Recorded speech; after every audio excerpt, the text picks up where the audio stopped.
Not sure if anyone can hear me or see me, so whoopsie doozy.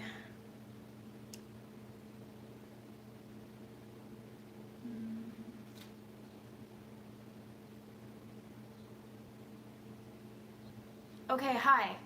Sorry. I started the live by being a boomer because I went live before I was ready to go live, and so if you're watching this back on replay, I was in front of Memo. I changed into pants that I could comfortably cook in, and then I wanted to move the laptop charger into the kitchen in case my laptop ran out of battery, but instead of unplugging the laptop charger, I unplugged my entire internet connection. So that's just me getting old. So now you're on my cell phone tethering Wi-Fi while my home Wi-Fi gets reconnected again. But hopefully we have no more issues after this, but I probably just jinxed myself, so we probably will. But give me a second and let me get set up here, and we're still backwards. Such is life. So, okay.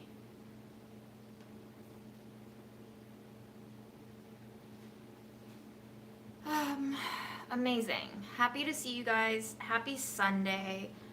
I have some ingredients I wanted to clean up and prep and cook for the week. I'm going to be eating some leftovers and maybe make a smoothie and maybe make some tea. And Aaron brought back all these butter cookies from France, so I want to taste test those too because I promised him I would on a live. Oh, here's Aaron. Aaron, I'm on a live right now. You want to say hi to the people? Yes. Here's Aaron. Say hi to Aaron. Hey, Aaron. You guys know Aaron. You remember me from being Aaron? You're framed very well, actually. You're right between my Free Palestine poster and my cupboards. You're like blocking my fridge right now. What's up? Nice. My hair is fucked up. I didn't know I would be live in front of one. Your hair looks fantastic, sir. It looks great. Yeah. Dell says, sorry, Dell has a very important question for you. Dell says, ask Aaron how he's feeling about the Bills loss, boycotting Super Bowl Sunday currently. You people don't know a single thing about sports etiquette. Everybody knew with the offense, except for one person, not to bring it up, but not to ask me about it. Oh. It's sad, and you're not supposed to bring it up. But we'll forgive and we'll move on. Anyway, We're shadow banning. We're shadow banning Dell. Okay, yes. Yeah, What's up? I forgot what I was gonna. I forgot what I was gonna. Oh, this whole thing got me all kerfuffle being on live and being asked about the Bills. I'm so sorry. Okay. Oh, are you trying the butter cookies? Yes, I'm gonna try the butter cookies, but I'm also gonna be prepping. So if you're looking for the butter cookie tasting, it might not be right now. It might be like 30 minutes from now. Yeah, no worries. I was just calling to talk, but I'll let you get back to it. Okay, I'll talk to you later then. I'll probably be done with the live in like by 3, if you're free after 3. I was just gonna tell you I was on the. I just finished my hour-and-a-half meeting for the foster orientation. Oh, cool. I didn't know it was gonna be that long. I thought it was gonna be 20 minutes, and then right when I logged in, they were like, "Okay, so we'll be here for the next hour and a half, and there will be a quiz at the end." And I was like, damn it. But I had it on in the background while I did other stuff. But Yeah. I wasn't listening, and I still got an 8 out of 10 on the quiz. Nice. Which questions did you get wrong? I don't know. I didn't check, but I've proven that I can keep cats alive. So. Yes, you sure can. Yes. Congratulations. All right. Yeah. Have fun on your live, and Okay. let me know how maybe Kendall and I will tune in and watch the butter cookie tasting later if we're still. Okay, I'll try to remember to text you when we start the butter cookie taste test. Guys, when I start tasting the butter cookies, remind me to text Aaron to tell him that we're tasting the butter cookies. There's only 51 people on the live for some reason. It dropped from 70. So, all right. Dude fell off. Dude's cooked. I'm cooked. I also unplugged the internet right when I went live. I'm really a boomer now, Aaron. It's really sad. Okay. Right. Everybody's washed eventually. It happens. It happens. It happens. Yeah. All right. Have fun. Bye. Bye. Thanks for calling. Okay. Well, 52 people. Welcome to Sunday. I'm going to start by washing some vegetables and maybe pureeing the sweet potatoes I had steamed in my Instant Pot right here. It's hopefully soft. Yeah, thanks for joining. Happy Sunday.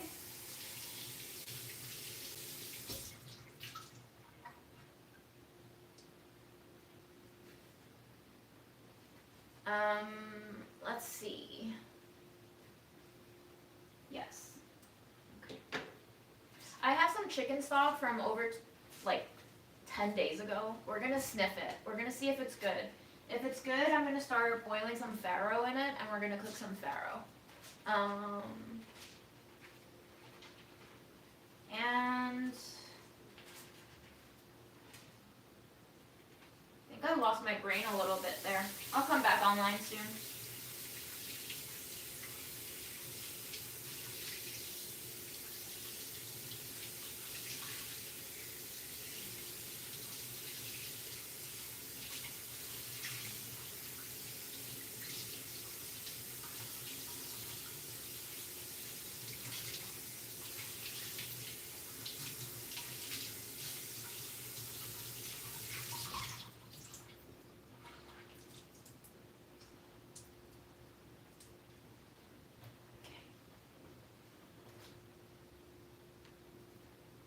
Okay, how's the resolution on this live right now? I'm gonna check what the Wi-Fi situation is.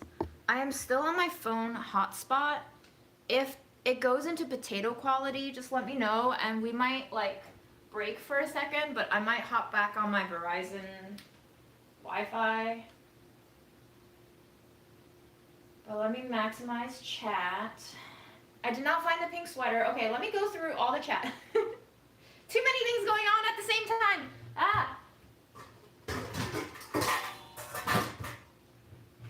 I don't know if I have ADD or ADHD, but I have some sort of memory deficit right now, so this is a little overwhelming.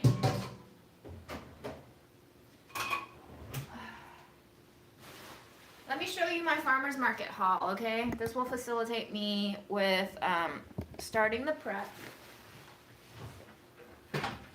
Everything that I bought is in this backpack from the farmer's market. So we will start with 1.08 pounds of chicken hearts. This was $5. I felt a little cheated because it was $4 per pound and she charged me $5, and I was like, wait, but it's $4 a pound and it's 1.08. She was like, yeah, but it's over 1 pound. But then I was doing the math in my brain and I was like, but 0.08 pounds is like less than 50 cents. But you're charging me an extra $1. But anyway, doesn't matter, does it? $5 for 1.08 pounds of chicken heart. We're not going to cook that today because we're going to cook all of our lamb hearts and tongues. Then I bought some Japanese turnip, which we will wash now with all these gorgeous greens. This is from my favorite veggie stand, Lonnie's Farm. I think they're in New Jersey, I'm not sure. And then we got some baby collard greens, and I think what I'm gonna do for our leftovers, I still have some of that lasagna that we made last time, but it's no more noodles, it's just like all the filling that kind of gushed out when I started slicing it up. So I think we're just going to wash these collard greens and then maybe microwave them or blanch them, and then we can make like leftover wraps. So that's what's happening right now.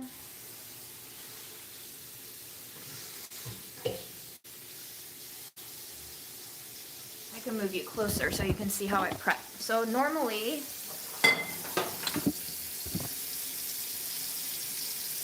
I just break the little turnip off from the stem so that it looks like this. And then that gives a chance for the green to be completely disassembled, and it allows the grit to fall out better.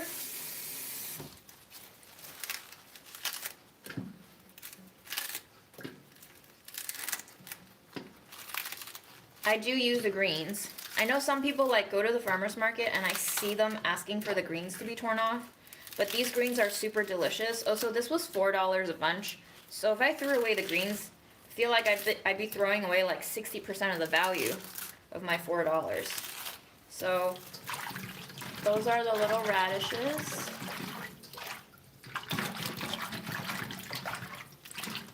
I like to give them a little bit rinse in this big bowl of water, and then I take a tiny bowl. Usually I'm two-handed, not one, but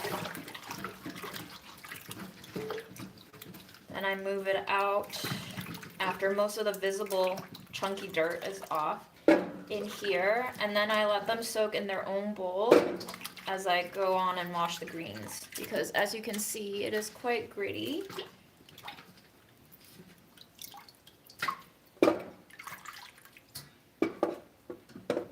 Then I let the greens in. There's a rubber band here.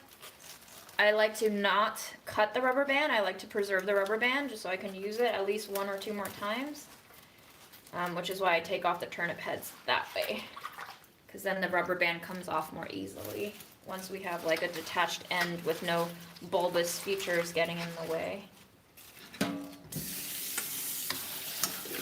Nobody probably needs instruction on how to wash their veggies, but that's how I wash my turnips.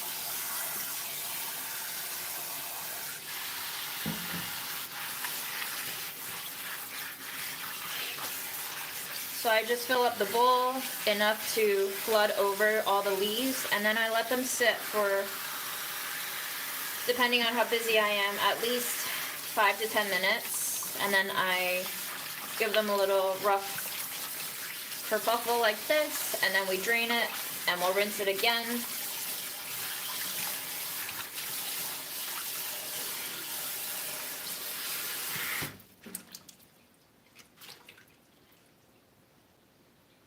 The dirt will just pretty much automatically all sink to the bottom after the first wash. So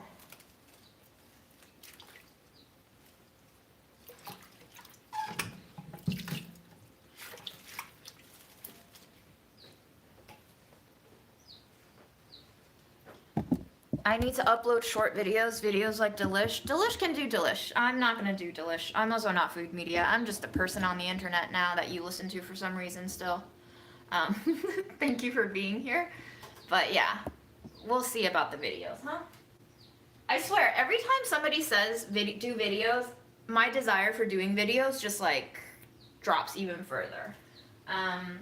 So think about the effect that you're having. Here's what you need to do as a content creator and as a living human being is when you want something out of someone, you need to think like them. Would telling them what you want always get you what you want, or do you have to go about it another way? If I've already said to you that I don't want to do edited videos, or I'm not ready to, or I have no desire to, then like every time you say do more videos, what effect are you having? Think strategically. Okay, I'm gonna go back and read some of the comments before showing off more of my market haul. When is the Super Bowl? Is it tonight? Whatever, who cares? You're making sourdough sandwich bread today, yum.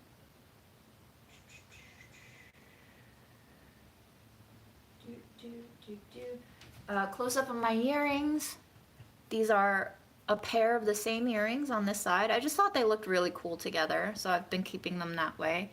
And then this is like a little onyx black heart drop. It gives me like dark Sailor Moon vibes. I kind of put it on after Grandma died. I felt like it was my little morning ornament.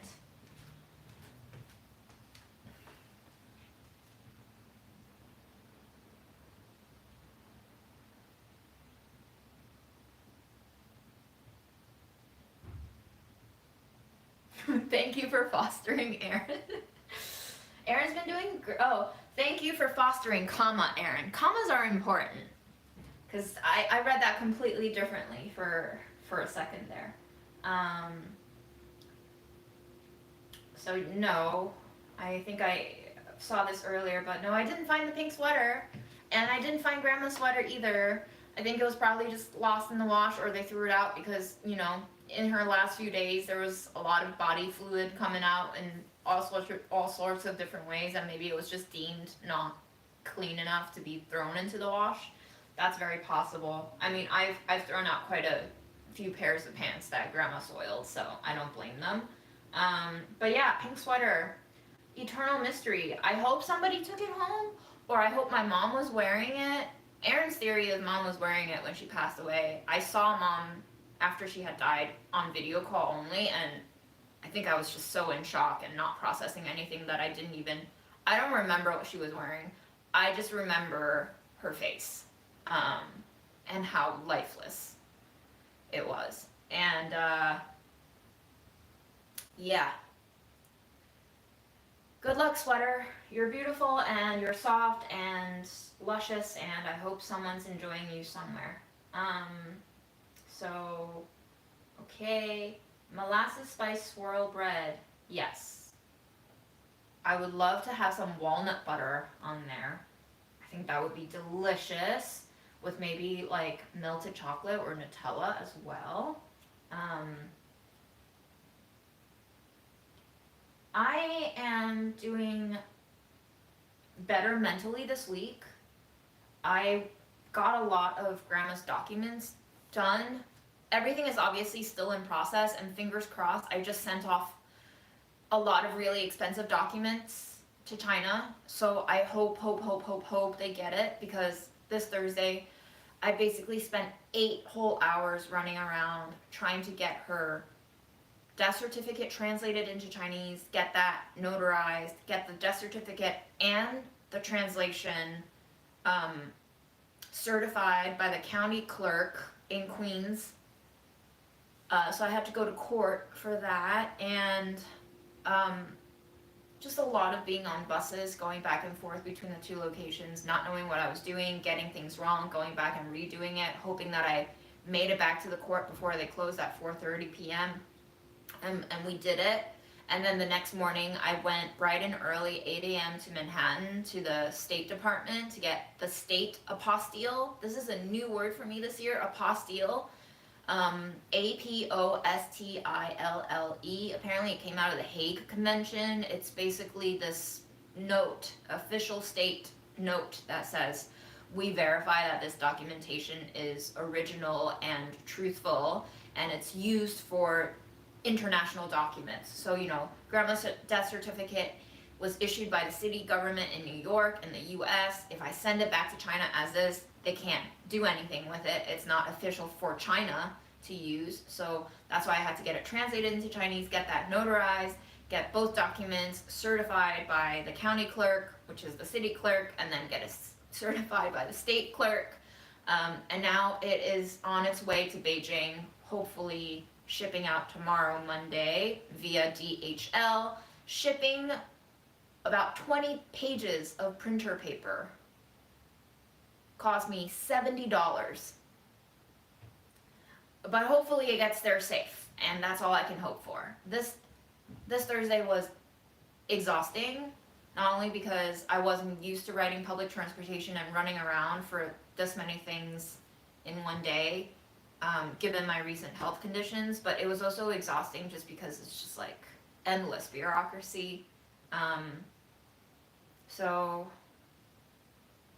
every single job that I completed on Thursday, I had to pay for. So I felt like I was working a full day, which I haven't done in 2 years now, while paying other people to get this job done. So death is very complicated for the living.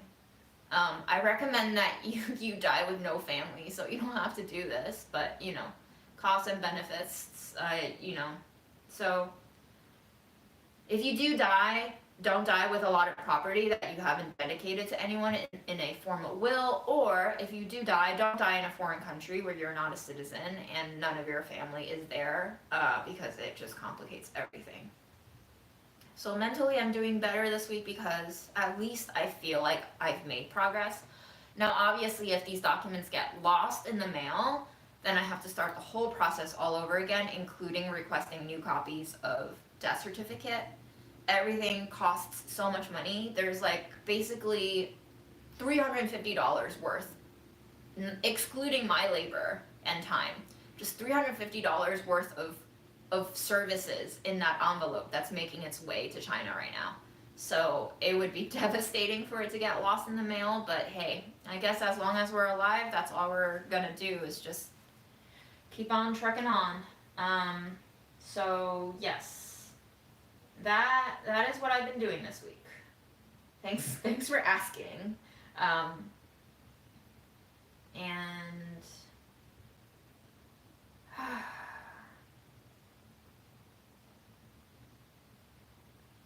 Sarah, you should definitely rest, and you should tell your brain to be wise today, which means that if you're still recovering from a stroke caused by an aneurysm, that means that you were almost like dead.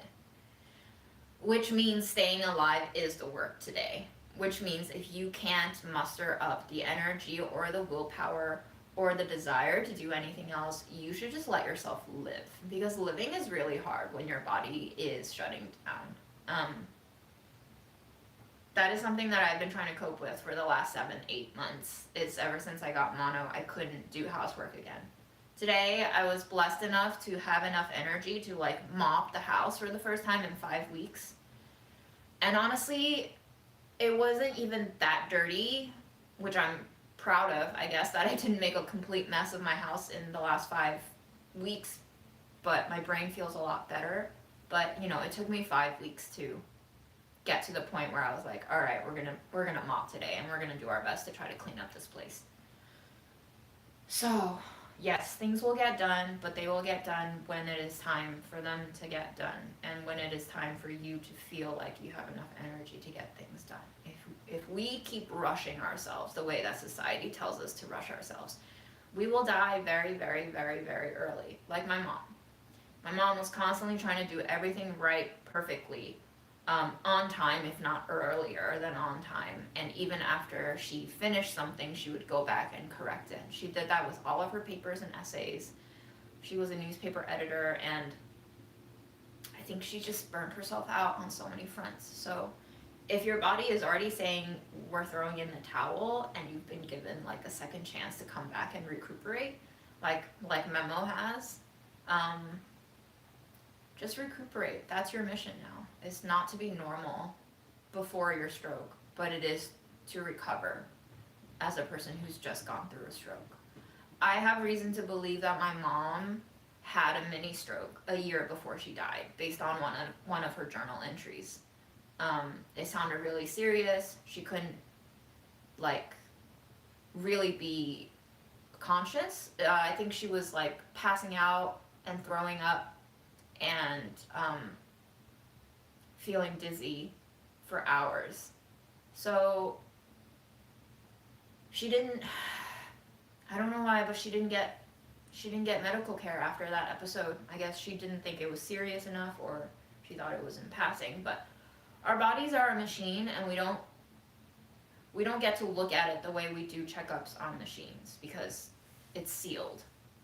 And then it takes a lot of hoops to jump through to get medical care, especially when you're not like on the verge of dying and in the emergency room. So it's hard to really know when our body is struggling, but if you feel like you're struggling, you probably are.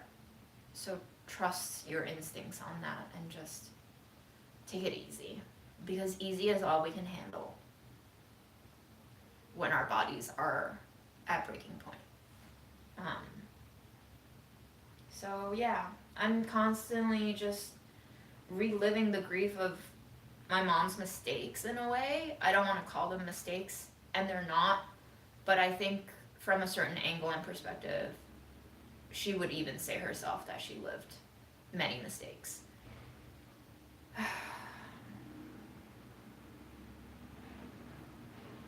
I would never travel alone, honestly.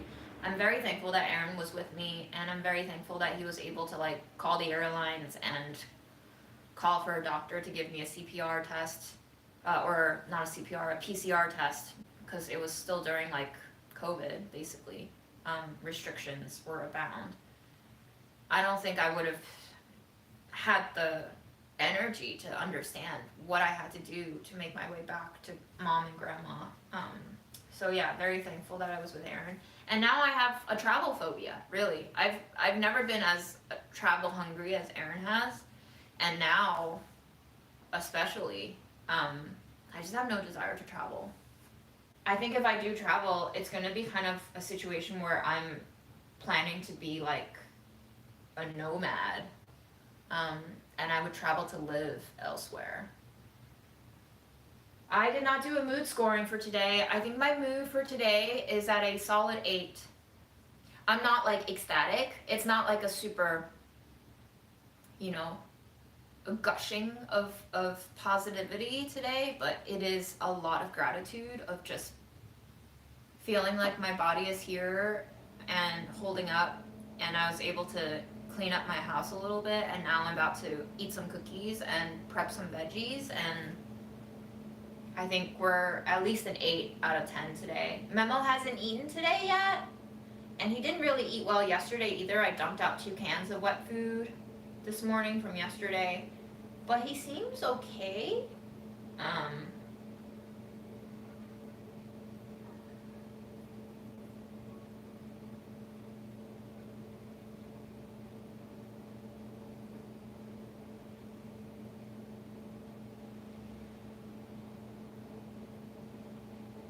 Hello, Northern California. Hello, Trinidad.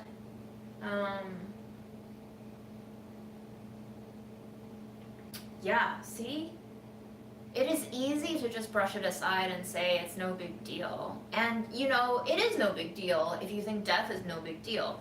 And I don't think that's an unhealthy way to live, but I think our society has made death such a taboo and made life such a hostage situation that we feel like it's a failure when we don't take care of our health the way that we can, given how much medical advancement we've been gifted in the last few hundred years. But in terms of existential reality, we are all going to die, and we all don't have the same access to medical care, and we don't have the same resources to draw on to pay for that medical care. And not just financial resources, but also social resources. People who support you and tell you to go to the doctor. I wouldn't have gone to the ER when I had mono if my friend Samira didn't tell me, hey, I just spoke to my mom and my cousin and they both think you should go to the ER now. You shouldn't be having a fever for 2 weeks. And that's how I learned I had mono.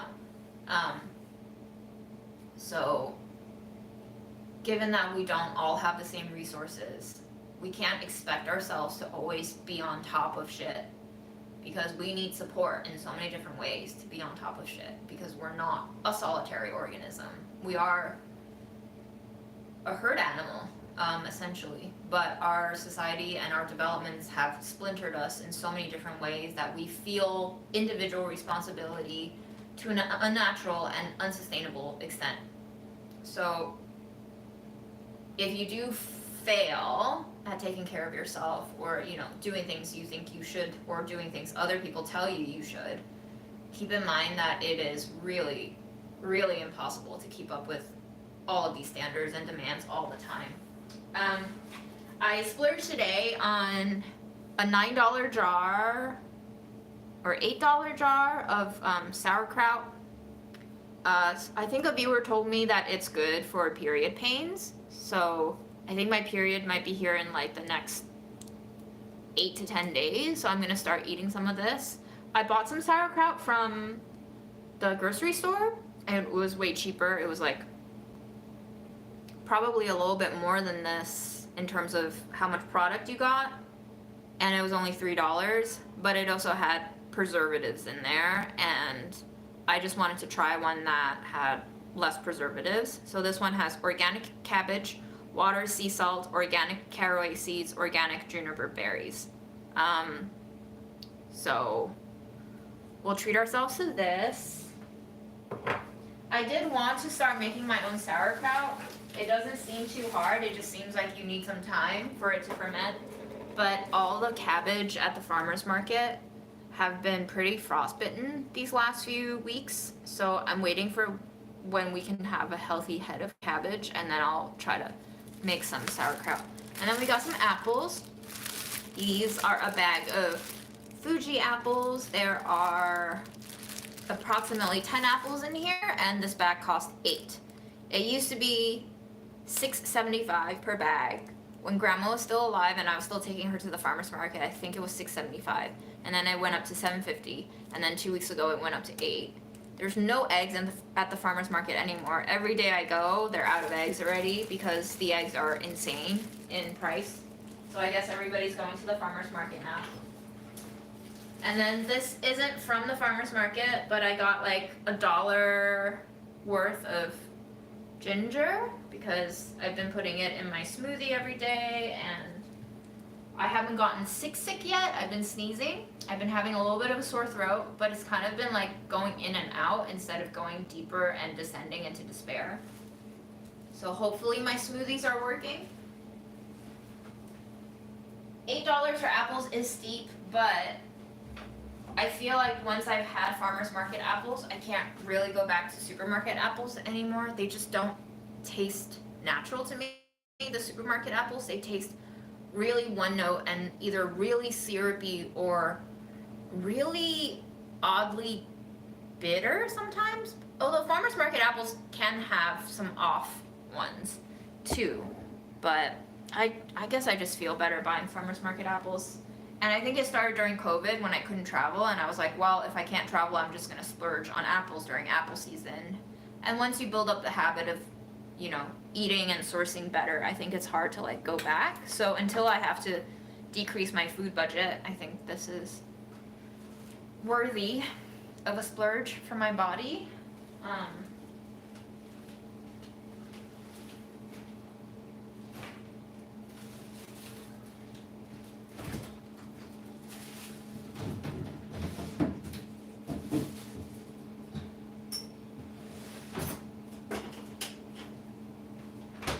Okay, so this is the chicken feet broth that I cooked on January 19th. So it's been, oh, wow, it's been like almost 3 weeks.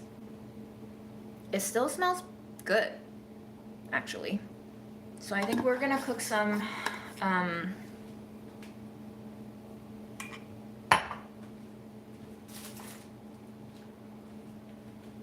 pharaoh in it. This has been soaking since this morning. So I think we can either do Instant Pot or we can do stovetop.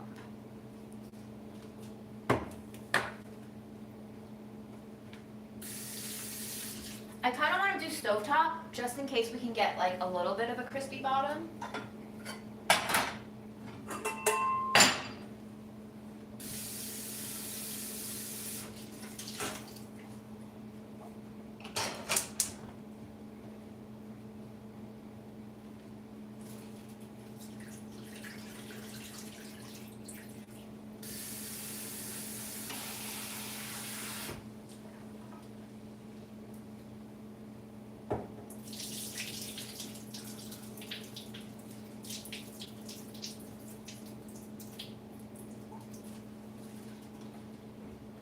So here we are, soaked pharaoh, some chicken feet stock.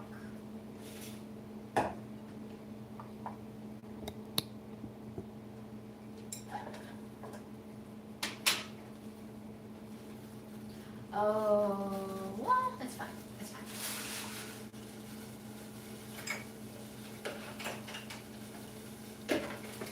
I just realized that I wanted to cook my lamb tongue and heart too, and I was like, oh, but I wanted to use that pot for this. But I think we can use the Instant Pot for that.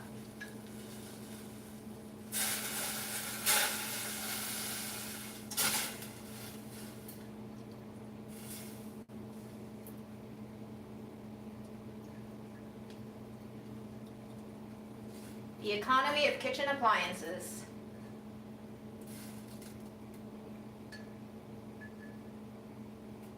When I was making budget eats, that was one of the foremost concerns every day during the shoot, is if I cook multiple things at the same time, because I only have 8 hours maximum to shoot myself,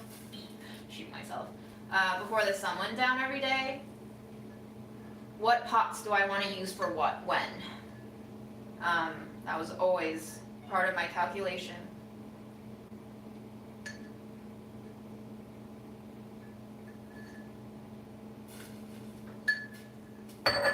We're gonna spice this broth.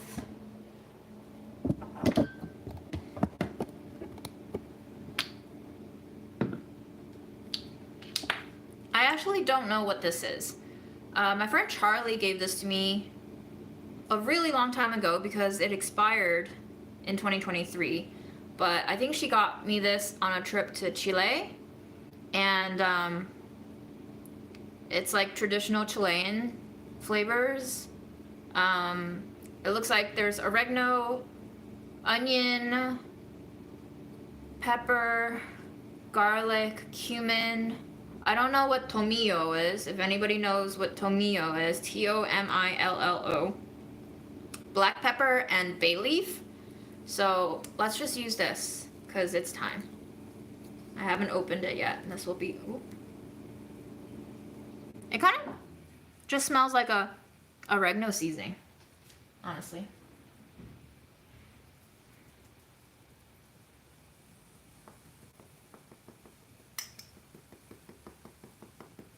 Like a oregano heavy Italian seasoning is what I'm getting.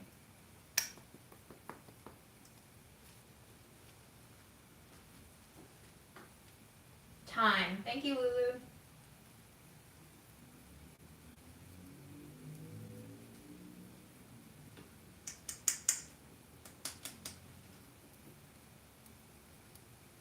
I'm sorry to hear you're fasting.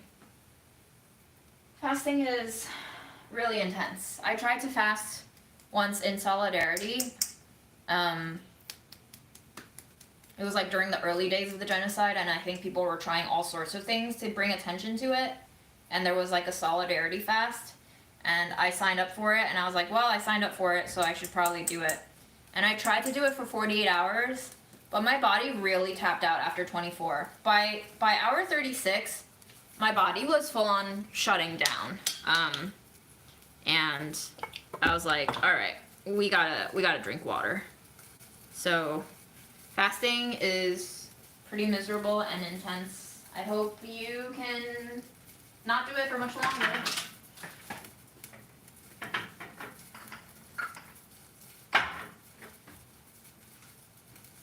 I'm gonna put some green citron peppercorns in here too. I don't know why, I just felt like it. So that's that. And then we'll go in with some of our medicinal blue turmeric.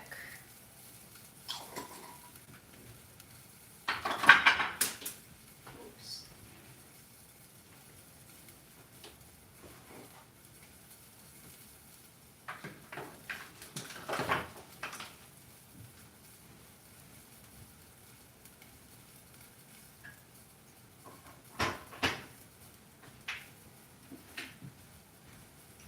And I'm gonna add sweet, spicy, and smoked paprika. I like it for color, heat, and flavor.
rinse out our greens and put them in some fresh water.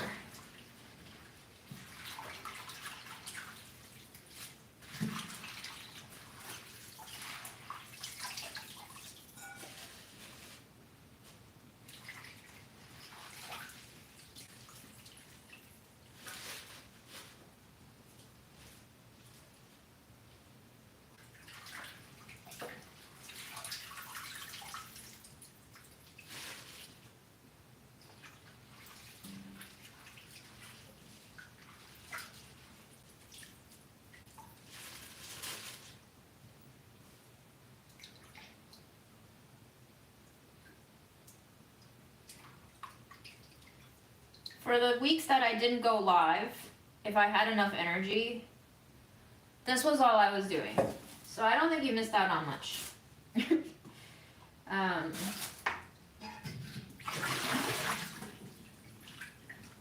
Just to show you, this is how gritty the water is after the first rinse. So that's why we have to do multiple rinses. For anyone who is telling me I'm wasting water, I'm sorry. But I think eating a little dirt is okay, but that much dirt is not okay.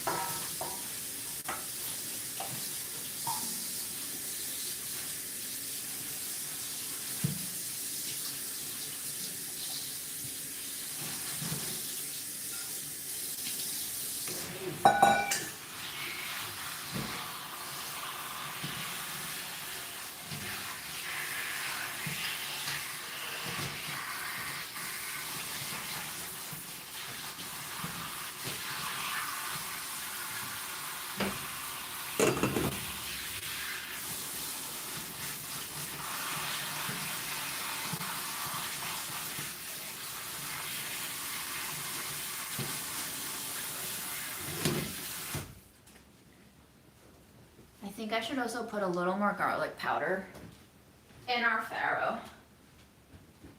So let's do that.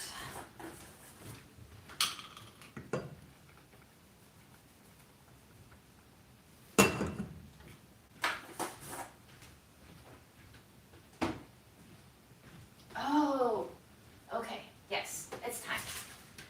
I also ordered a large container of the Tokyo Negi scallions. And I think they're really crunchy too. You can eat them. I think they'll be very fun in that. Okay, great. Sad story.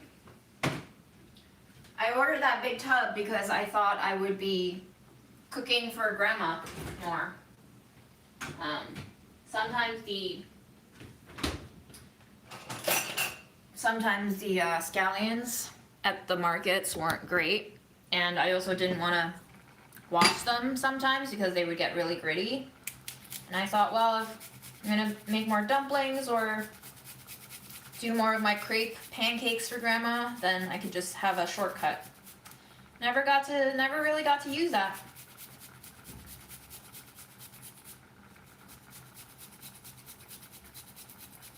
I think there's been a lot of regret passing through my brain. You know, I think when someone, ooh, that's a whole garlic in there. Didn't mean for that to happen. I think when someone passes away or when you break up with someone, there's always going to be like, damn, I never got to do that with them moments.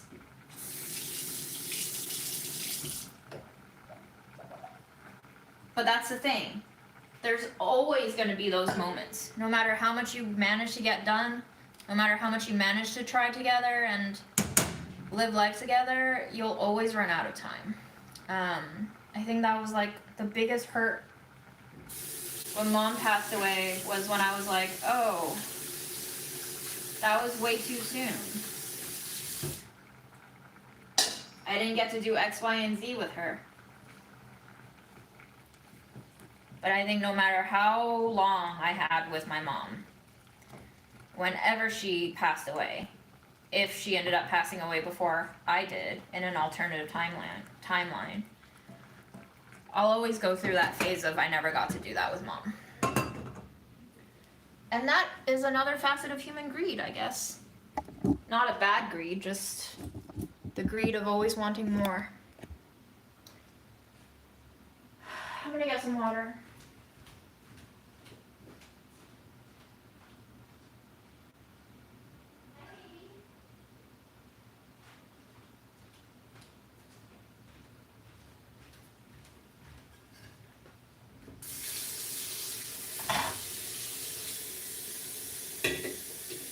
Let's also make some tea to go with our cookies. I think those cookies would taste delicious with tea.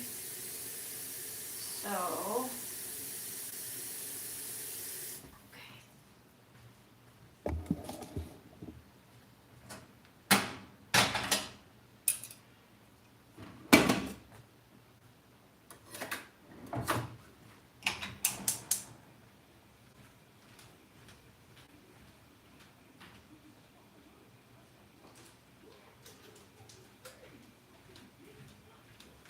Aaron brought back a lot of tea bags too, so we'll try this one. I don't know what's going on outside. I don't know if you can hear that. Dilma, for lovers of tea. Founders Anniversary Reserve. Perfect Ceylon. Breakfast tea. Single region tea. Energetic tea, bright, brisk, full-bodied, rich, natural taste, grown at 4,000 feet above sea level. I don't know anything about tea growing conditions, so I don't know anything about any of that. But I'm just glad to see that it's a regular paper bag and not a sachet. As fancy as those sachets are, they release, I think, more microplastics than these do. And these probably also have some degree.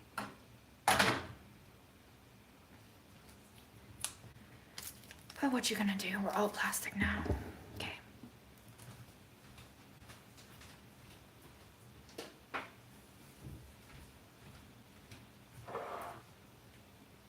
Next point of order for me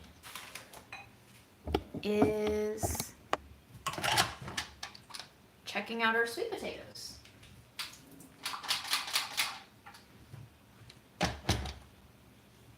These are Japanese sweet potatoes. They were 99 cents in Flushing, where I had to go to get the documents translated for grandma. Well, not for grandma, for my relatives. And I hope they're cooked. I put them on for 15 minutes at high pressure, and they feel cooked. Yes, great, awesome.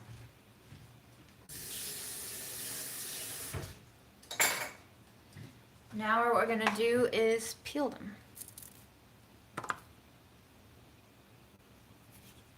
Probably better to be peeled when they're hot.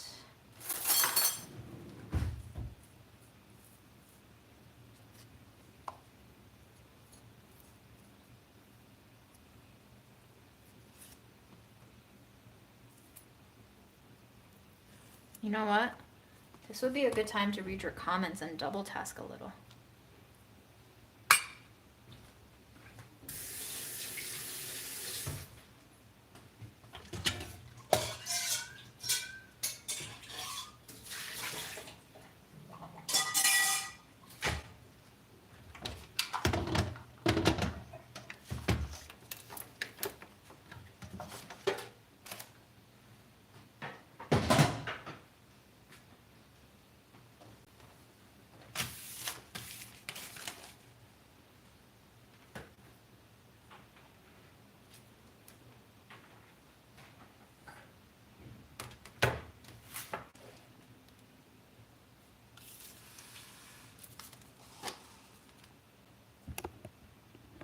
Ta-da!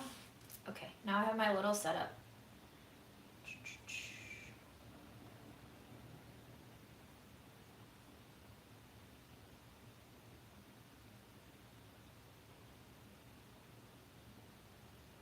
Yeah, lots of people use me as a body double. That's pretty cool. Oh gosh. Karen, I'm sorry about your COVID and intestinal blockage. That sounds awful. I don't even know what intestinal blockage is, but I guess I can guess at it. Pharaoh is a grain. It's basically a wheat grain, I think. I might have used it on a Budget Eats once. I ground it into pasta. Hi, Hong Kong.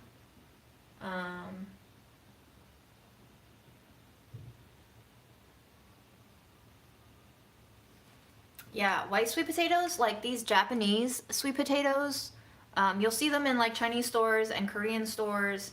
Delicious. They're so much denser. They're nowhere near as like watery as American orange sweet potatoes are.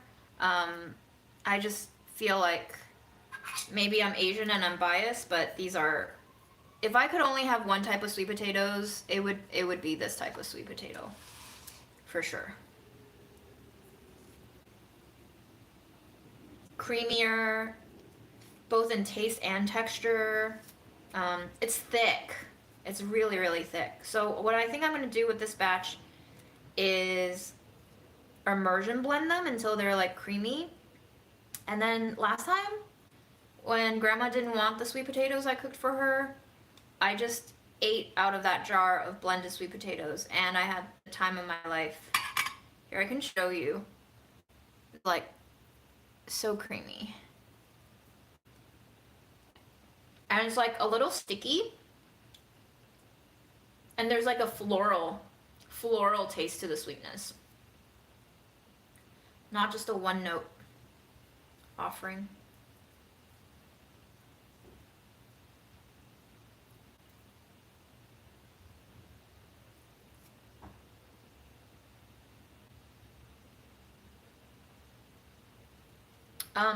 Debt can happen in the blink of an eye. I think it's just the way we've made the society run. You have student debt, you have medical debt, you have credit card debt, you have car loans, you have house mortgages. Everything in America especially runs on debt. I think coming from an immigrant background, debt is a very, very, very serious thing. At least for my family. Debt was like not even a possibility in my brain until I had grown up.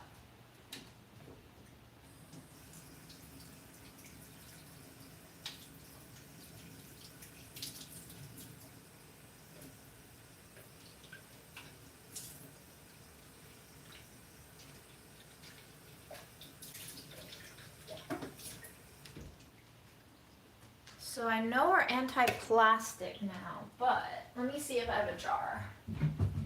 Big enough? I have a big enough jar for the immersion blender to go into.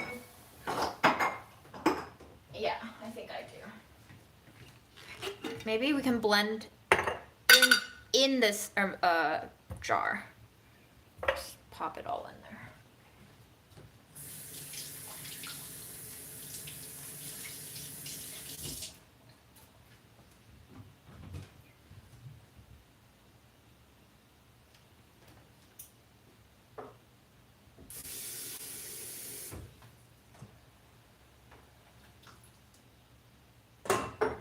I just added some water to our pharaoh, and now we will continue peeling. Yes, it's debt is basically modern slavery. You know, you just think about it. It feels logical to us because this is a system that we were brought up in, that we've been taught to survive in, but like imagine if healthcare could be covered by your taxes instead of your taxes going to bomb other countries without your consent.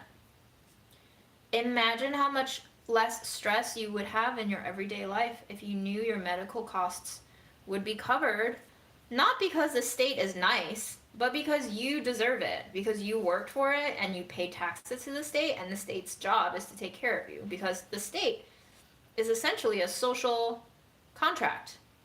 Right now, what our government is doing is breaking the contract, essentially.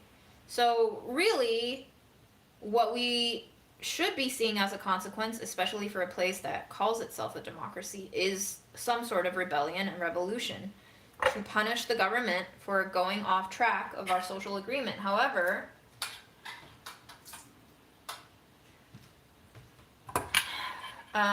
we are not in a place where people are ready to do that. I think we've gotten too comfortable with not doing anything, with not participating in any decision making, with letting other people take charge and do it for us. So we're incompetent right now. And with incompetence, you only set yourself up for obedience and servitude.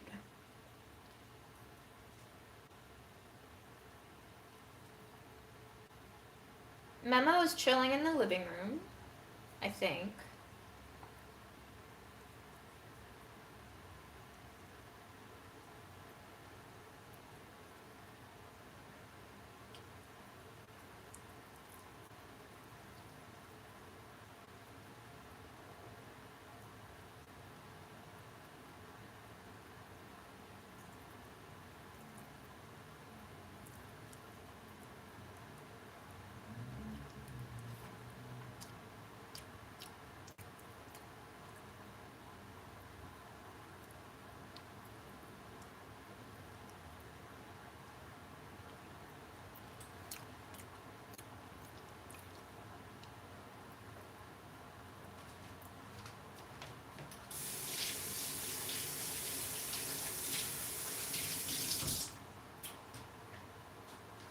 Before we go in with the last sweet potato, because the jar is getting quite full, I think we're gonna start immersion blending it so that it gives us more space to cram even more into it.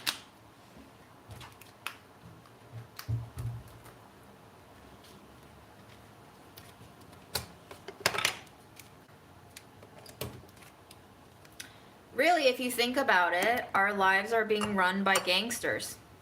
All right, there's gonna be noise. You ready? 3, 2, 1.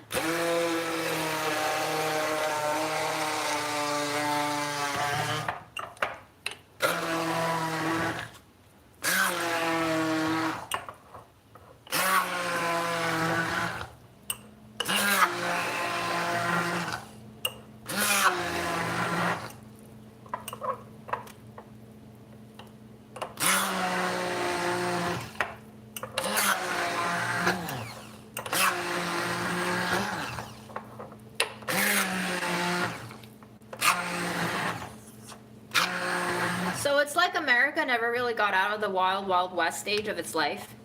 We're still there. It's just taken on different shapes. The agents dress up differently now and they have different speeches for us. But ultimately, we're paying taxes to people who we don't want to pay taxes to, who aren't really protecting us, who aren't really giving us the help that we need in times that we do need it. And we don't know why we're paying for this, right? The military and police budgets are so disproportionate to our other social services budgets. And if that's not clear enough of a parallel to like hush money or whatever that money is called when gangs like come around town and they demand money from everyone. There's a phrase for that, right? But my brain's not capable enough.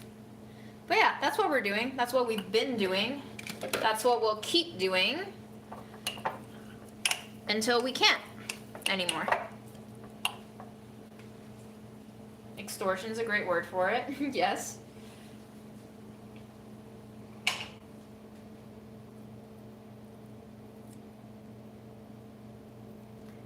It's not that they don't have foresight when it comes to preventing future disease. It's that that's not their objective. Their objective is to basically get as much money out of you as it works for them, and that means keeping you barely alive. It's the same concept as corporations and capitalism, not paying you more than they have to, paying you just enough so that you don't throw a revolution around, but not enough so that you can create a new life for yourself, not enough so that you can be financially independent, not enough so that you can get yourself out of the system. So it's kind of like we're all born into this slavery or brothel. This is why I said a while back, and a lot of people were confused, but like in my brain at least, we are all sex workers under capitalism because we're all selling our bodies in some way, shape, or form. It might not be like sexual intercourse that you're selling, but think about the way that you have to present yourself at work, physically, behaviorally, verbally. Think about how you have to like acquiesce to the quote-unquote decorum and behavioral, acceptability guidelines. We have to put up a mask We have to put up a persona at work. We have to be quote unquote professional. But like, who is that for? Who is that really for? It just makes us out of tune with not only ourselves, but with each other, right? And the more we play into that decorum fairy tale by saying, well, that's just a polite way to be, that's, you know, considerate for everyone. Think about what that does to us in the long term by like spending 8+ hours of our daily lives rejecting who we actually are.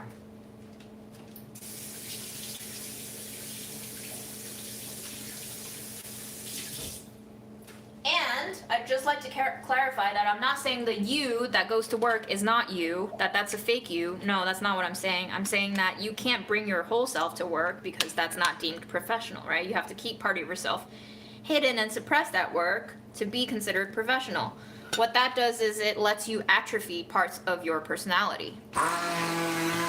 Like if I only walked on my left leg and didn't use my right leg, I would be limping for one, and my right leg would be weaker and weaker as time goes on.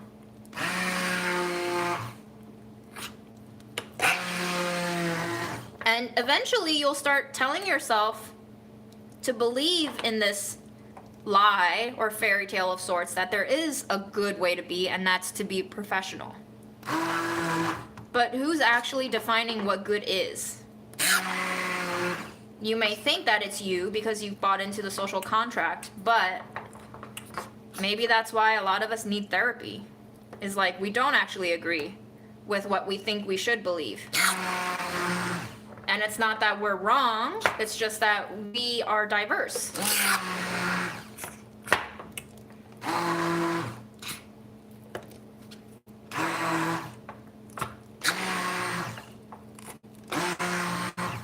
Great, now we have sweet potato mash. Yum. I love my mush, as you know, and this is one of my favorite mushes to keep around. It hits that spot of like snack and dessert and wholesome and luxurious, and it's just one of the easiest treats really to make for myself. I just buy some sweet potatoes, steam them or roast them, and then mash them up and keep them in a jar and eat them whenever I want. Give myself a little spoonful or 4 or a bowl full.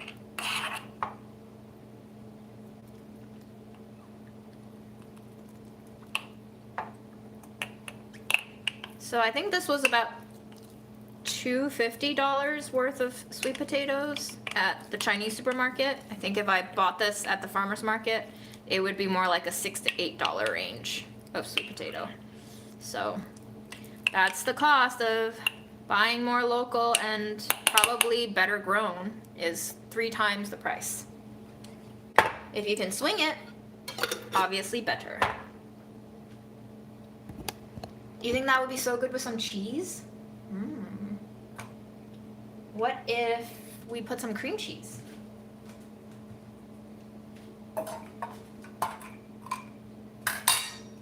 Maybe like I can cut up a little cube of cream cheese and put it on that spoon with the mash.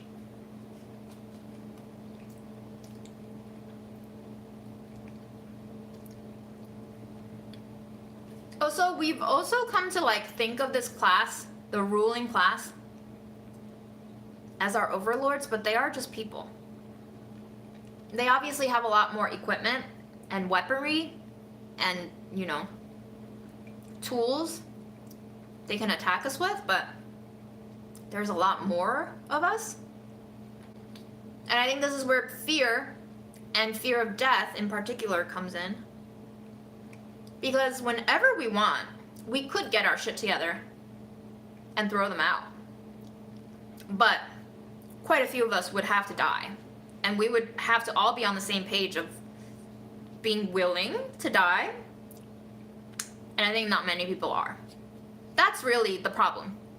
Is like, we don't want to die, so we would rather live as slaves.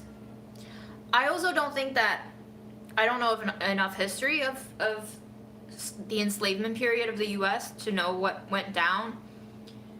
But I would wager that there were a number of slaves who didn't want to be free, who didn't want to rebel, who didn't want to run away, and they were not happy but content in a awful depressed way, maybe, to continue being slaves. And I think because not all of us, not most of us, are being abused physically and, you know, sexually and in all the other ways, we just don't find it satisfactory enough to commit to a rebellion. But that just means that we will have to work ourselves to that end stage where we can't take it anymore, and then we'll all just be creating this feeding into this momentum of fuck this, I've had enough, and then a revolution will come, and then a lot of us will die sooner or later. If it's not by human determination and willpower, it'll be by natural disaster. We are already dying.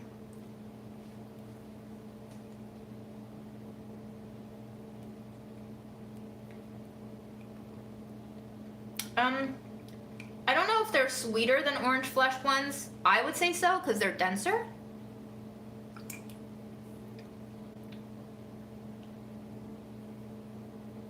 I don't know what healthy means, honestly.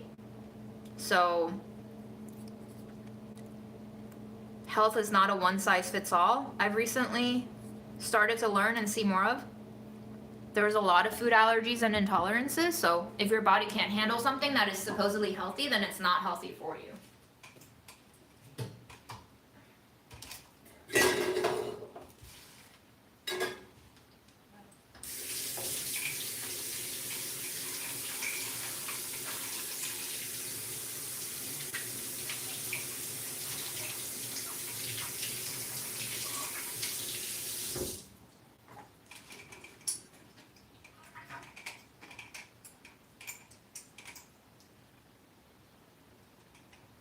Curious to know your opinion of Trump's plan to turn Gaza into Las Vegas. I mean, that's kind of like when Dell asked at the beginning of this live how Aaron was feeling about Bills' loss. I haven't been reading the news because I know it's insane, and everybody who I know who reads the news has confirmed that it is insane. So why read the insanity if it's just going to happen anyway?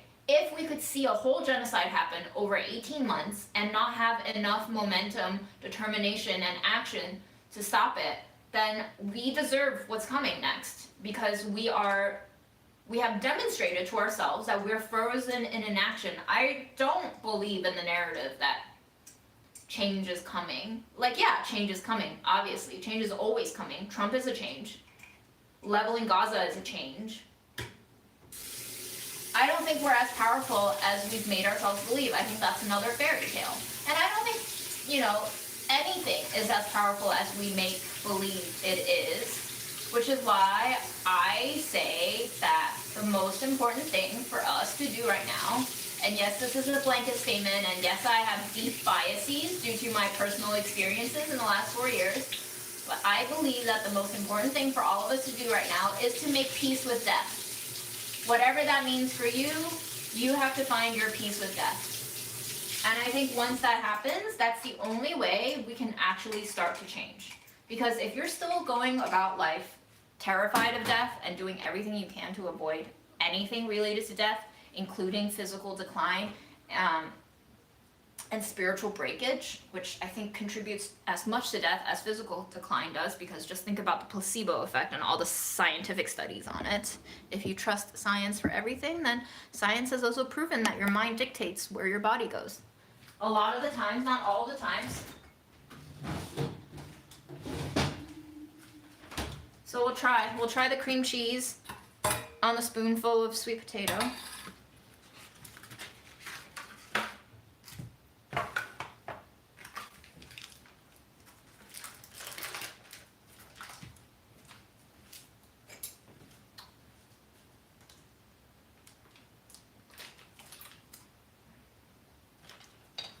Change doesn't happen because you think something is unjust and it offends your values. Change happens because you have no other choice.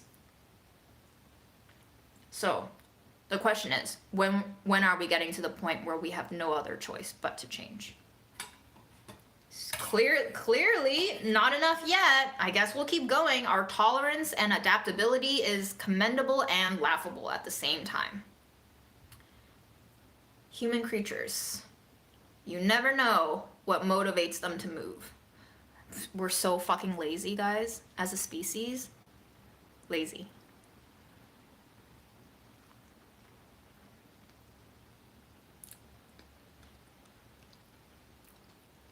You're right. Wow. If I blended all of that mashed sweet potato with cream cheese just now, we would have cheesecake. This essentially tastes like cheesecake.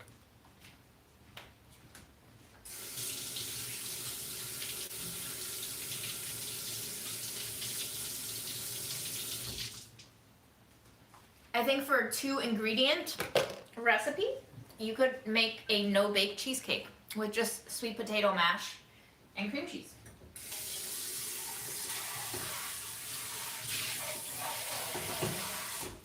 Thank you for that experiment. Absolutely delightful.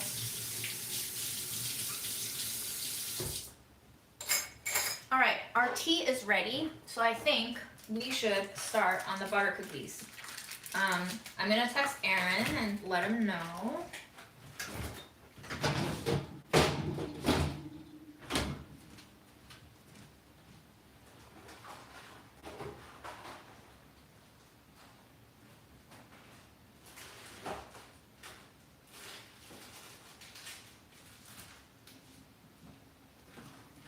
We have a lot of cookies from Aaron.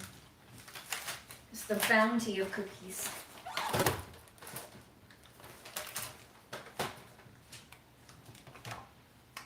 Aaron's good, I think.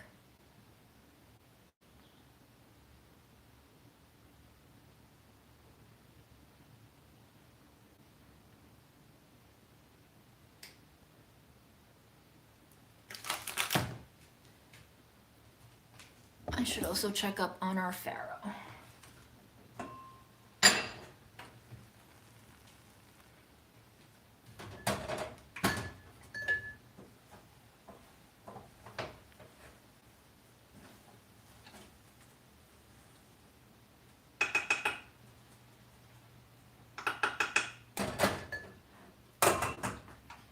I will keep it going for 12 more minutes because that's what my spirit is telling me. I don't know why. I would like to show off this mug that my college friend Jenny made, and she was offering me some of her ceramics. So I took this mug. It's got a little chip in it, and she said nobody else wanted it, and I was like, why? It's perfect.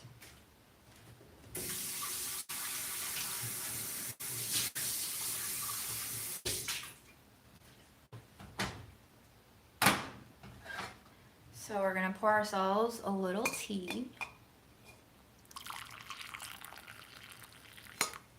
for our cookie. Okay.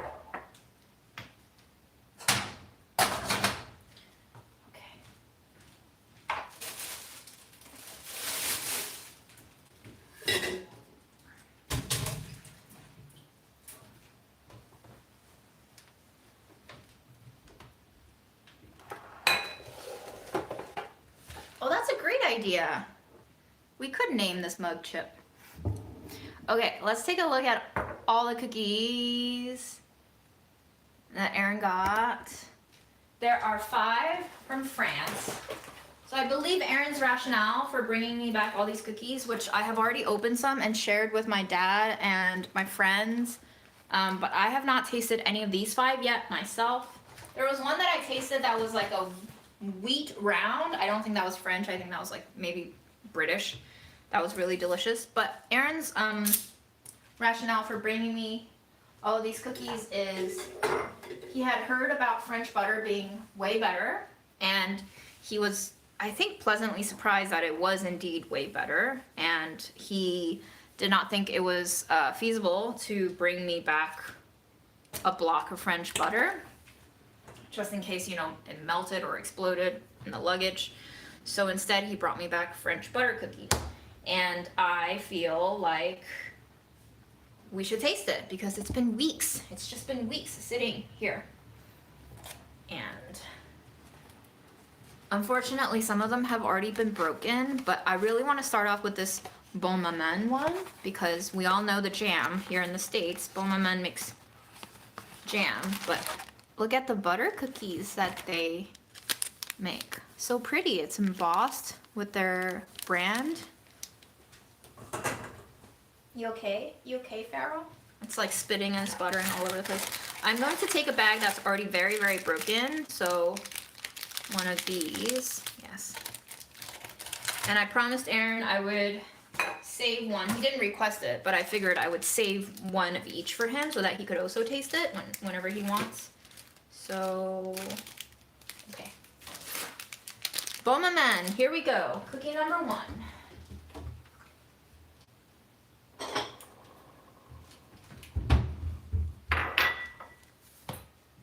Yeah, I would say they're like shortbreads. It's a butter cookie. Shortbreads are butter cookies.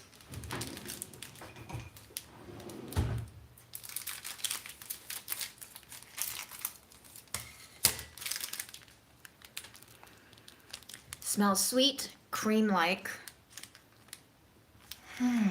Like a croissant. It's not just like a cookie smell, it's like a croissant buttery smell.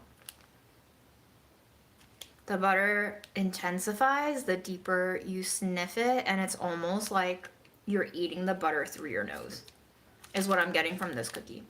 And my mouth is watering as I smell it. So, that's the experience.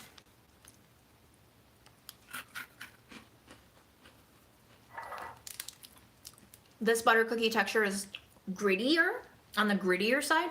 Some butter cookies essentially are so fine in texture that they kind of just melt into a sludge inside your mouth when it mixes with your saliva. Sorry to get so graphic about it, but this one is gritty. So you can feel the little jagged crumbs. It's not crunchy. I let you hear it when I was biting into it. It wasn't crunchy, but it was coarse.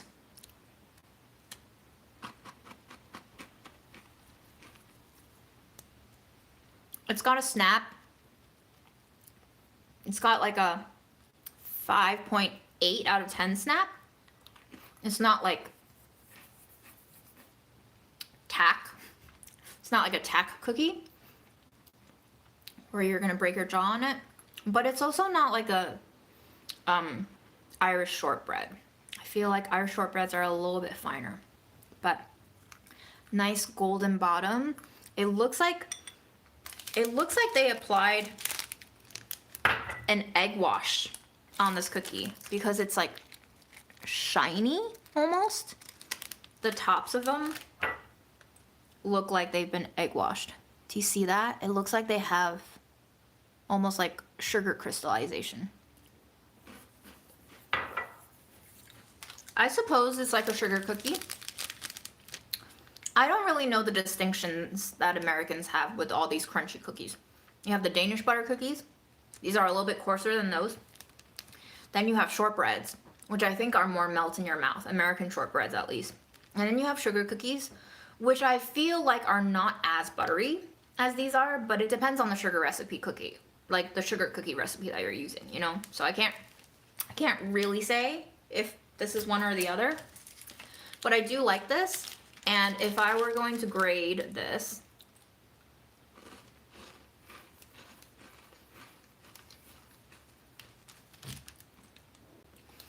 the sweetness is there. You're not just tasting the wheat, you're definitely tasting some sugar, but it is like 60% of the sweetness of American buttercream, so it's not overwhelming. But I think if I had one full cookie, which I'm almost there, I've had a third of 2, I'm gonna need a drink, and right now I need a drink. So this tea is too hot. I'm gonna plop an ice cube in there so I can have a drink now. I prefer my cookies a little bit less sweet than this, but I think for the American palate, this one is pretty perfect. I would say a lot of people are probably gonna give this like a 9 out of 10. I'm gonna give it an 8 out of 10.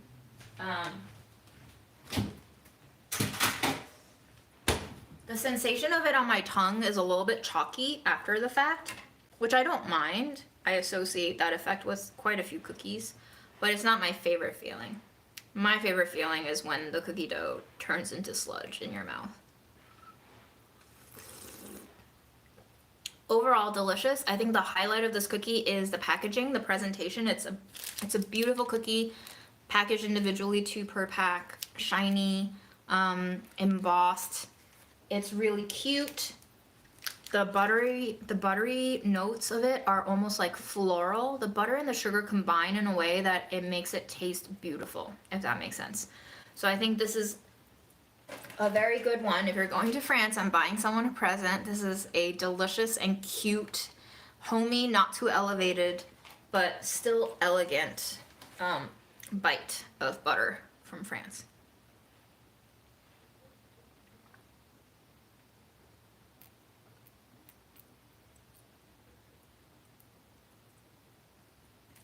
Butter cookies with milk chocolate chips. I don't think I've ever had a butter cookie with milk chocolate chips. But yeah, sure, why not? I think with a butter cookie, because of how snappy it is, I don't want the chocolate chip embedded in the crunchiness of that kind of butter shortbread cookie. I would rather it be dipped in chocolate. Like a chocolate dipped butter cookie. The layering of that kind of snap of the chocolate shell versus the snap of the cookie. It's kind of like a chocolate covered digestive, which honest to God might be my favorite cookie, period. I like the whole grainness of shortbreads and digestives. So if you put chocolate over that, yes.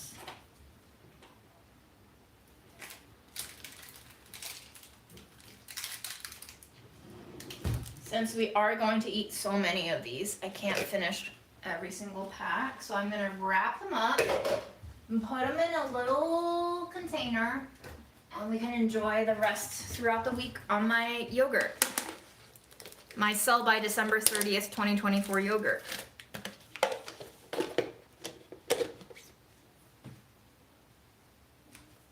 I mean, technically digestives are kind of fiber cookies because they have whole grains in them, so there is more fiber. Okay, I'm looking for a different one. Okay, this one, okay, let me show you the packaging. So, Bon Maman, I would say it is kind of got that like semi-illustrated feel to the photo. It's a little non-photorealistic, but still very realistic. I would say this is pretty accurate to the product. I would give this product image on the box a 10 out of 10. Because I think it raises your expectations enough where it doesn't get disappointed when you see the actual product, but the illustration itself is so perfectly centered and shiny and evocative of the way that the name is embossed on the cookies that it makes you kind of salivate and get hungry just by looking at it. Now these other packages, this one looks like the cheapest one to me. Aaron probably doesn't remember the price anymore. But this looks like the coconut shreddy one and the Danish butter cookies, blue tin. You know that one? So I think I'm gonna try this one next. This one looks like it could be my kind of mealy desirability. This one looks like it could turn into sludge in my mouth. It's got like a thicker body to it. It looks like it has a little egg wash too, but it also looks coarser because it cracks a lot more. It looks like it has maybe less butter than the Bon Maman one, but this one looks like it has a shit ton of butter in it because the crispy edges where you see all these like holes and gaps, they look like where the butter seeped away during the baking process, and these look like they might be like almost crunchy in that fried way. So these might like wipe out my taste buds a little bit. And then finally, these look like more like digestives. They also look like they have egg wash. They have that sheen on the packaging.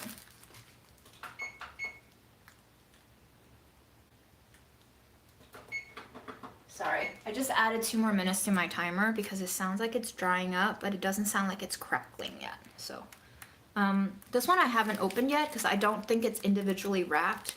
By the packaging, this one looks cheapest because all the other ones have cardboard boxes and they're all individually packaged. But this one looks like it's just like a little plastic wrapper with maybe a cardboard sleeve inside. And I am feeling some crumbs. So this one could also be the cheaper one, in which case I might like this one the most because I tend to have cheap taste.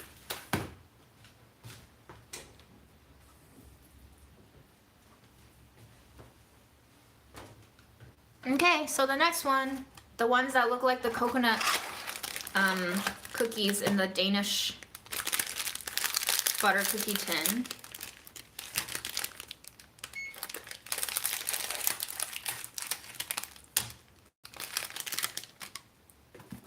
They do not look like these because the side profile of them almost makes them look like these. The gappiness. But let's take one out.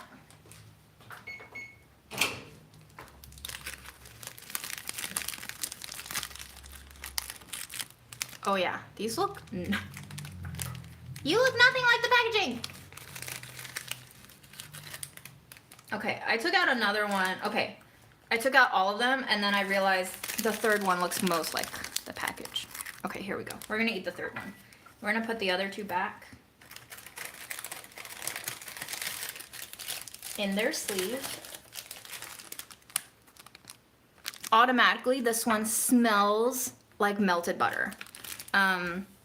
It just smells like you've put a 2 tablespoon pat of butter in your heated skillet and that butter hasn't browned yet, but it is melting, and that warmness of the oily, fatty butter dairy artery clogging delicious golden smell. That's what it smells like. It doesn't smell as good as the Bon Maman to me. This just smells like straight up butter. Yeah. It smells like the pat of butter that was a little bit too thick that you put on your slightly burnt toast. Okay, here we go. It's got craggly edges. There's a lot of crumbs that fell off during the transport and like got embedded into the top. Okay, here we go.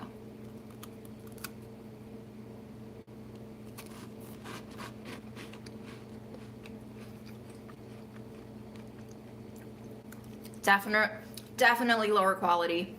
Here's a snap. Okay. This one I can taste the wheat more than I can taste the butter almost. It's almost like a 40-60 wheat to butter, or 40-60 butter to wheat. The butter kind of sticks on your tongue. I want to read the ingredients. Do you just use butter in this, or is there fat? Because it tastes like there's oil. This doesn't... Okay. Wheat flour is 52%. Butter is 30%. Sugar, eggs, salt, baking powder, and citric acid. Okay, so no oil. But it doesn't taste as high quality as the Bon Maman for sure.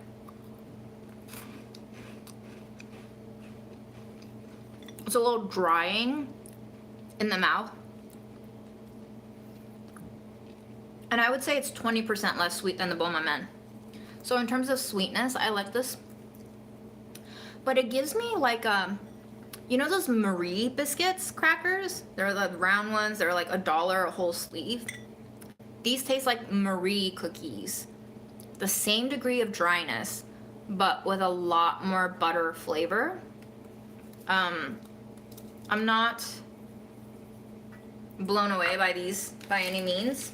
I would definitely not bring them as a gift to anyone. But I think as like a supermarket offering, these will like hit the spot if you just needed something for snacky time at home.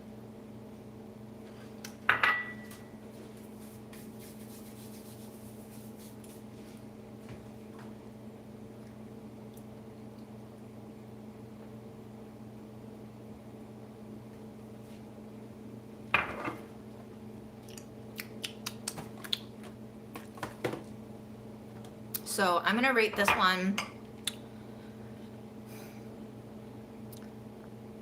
a 6. 6 out of 10. Okay. Yes, that one is probably great dipped in milk. I'm gonna re-up my tea.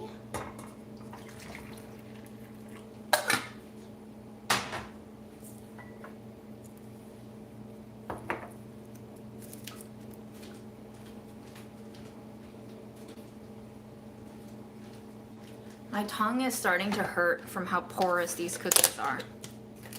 This is one I'm not even gonna rubber band. I rubber banded the other ones because I like how snappy they are. I feel like these might taste even better once they get a little more humidity in them. They're a little too dry for me right now.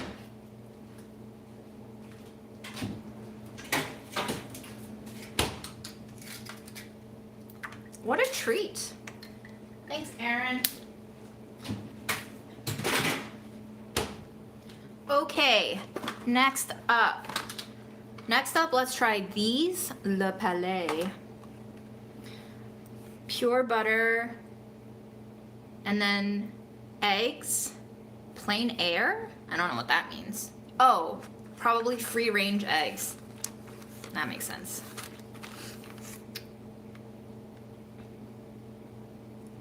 Wheat flour, France, butter from the EU. Okay, this ingredient list gives you every country the ingredients came from. So wheat flour from France, butter from the EU, who knows where in the EU, sugar, eggs 2.6%, egg yolk powder, salt, natural vanilla flavoring, caramel, glucose syrup, water, sugar.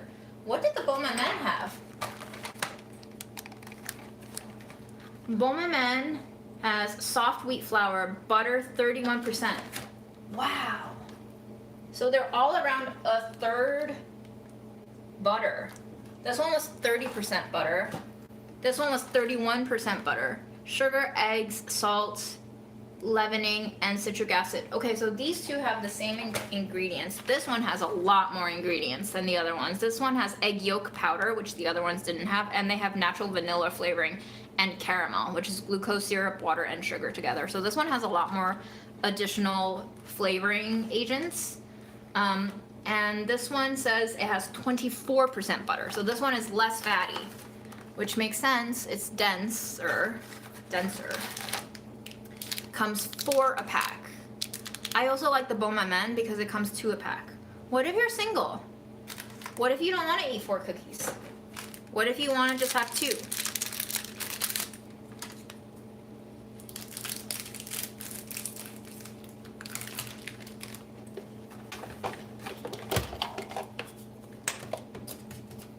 I'm gonna plug you guys in while you're here so we can make sure we don't run out of battery.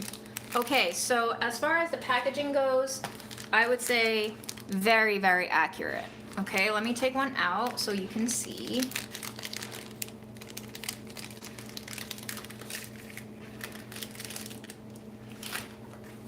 This also has embossed 1888 on it. I don't know what that's a reference to, but really, really, I would say accurate. Look at that sheen. It's also got an egg wash on it. I love that these butter cookies have some sort of an egg wash on them. Okay.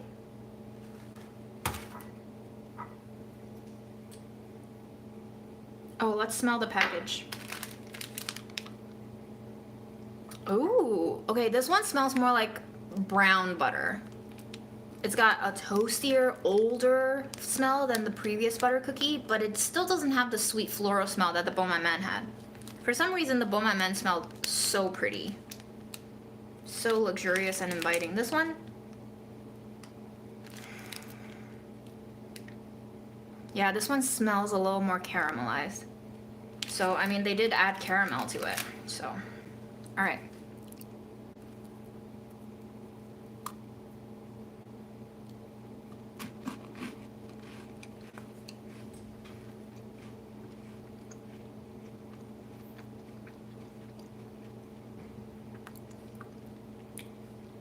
This one tastes most like a Danish butter cookie tin cookie. In that, if you look at those tins, sometimes they use oil and coconut flavoring. This one tastes like a biscuity cookie, but the butter flavor is an afterthought. I'm only getting the butter as like a wash of scent in my mouth right now after I've already swallowed the cookie. The Bon Maman one, the butter was immediate. I smelled it, I tasted it, it hit upon impact. This one, I don't know where it's gone. This one is just like eating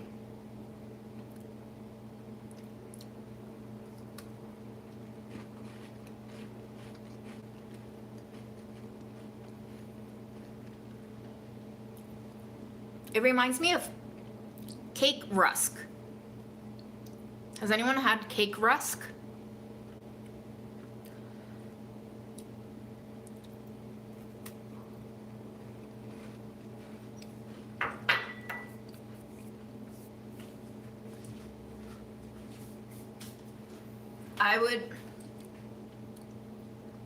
I would also give this one like a 5.56.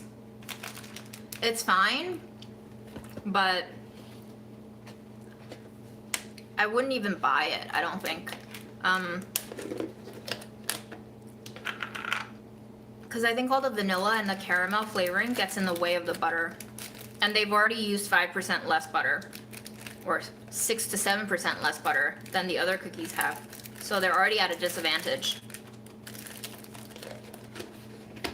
Okay. Not bad. We're still eating cookies from France. But here we are. Some of you are telling me knowledge. So K Maya says, galette bretonne are usually made with salted cultured butter since Breton is known for butter.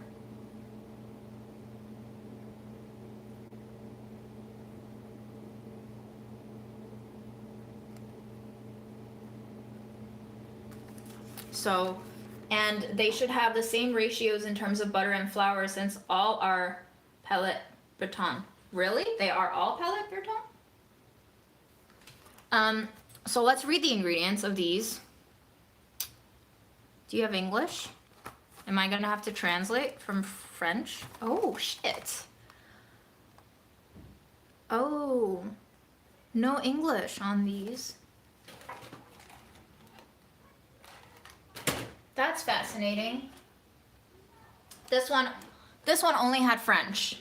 Oh no, I lied. No, this one has so many languages. So did the other one. This one I'm not seeing English. Wow, they hate the English, I guess. Huh. Okay. All right, I will do my best to translate from the French. So we have wheat flour 52%, butter 30%, cane sugar and eggs, gray sea salt. Fancy, gray salt. Leavening powders, acidity correctors, so citric acid, and they also have emulsifiers, lecithin. And they say it's all organic. So far, the one with the highest butter content is Bon Maman by 1%. But I guess that 1% makes a difference. This looks exactly like the packaging.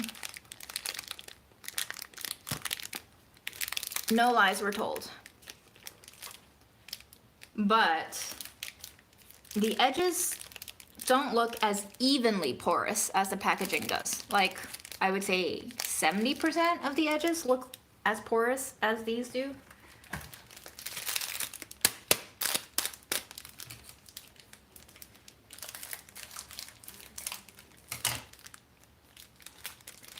Carrefour is on the BDS list. Well, shame on Aaron for giving me treats. Don't buy these, even if we like them. Because fuck Carrefour. Okay. Okay, we're back to the melted butter smell that these had. I want to smell the Bon Moment again because I'm just like, why does that one smell so good?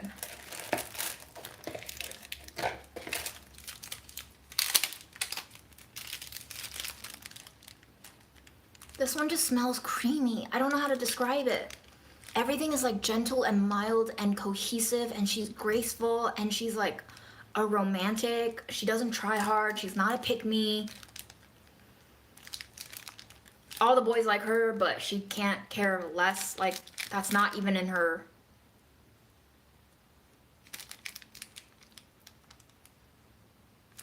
None of her concern. She has no concerns. Like, her concern is just organic. Organic being. I don't know. There's something beautiful about that Bon Moment smell. Alright, I don't know what they did, but they're good at what they do. Alright, here we go. One of these cookies is thicker than the other. The one that I'm holding is thicker than this one. I don't know if you can tell, but I can.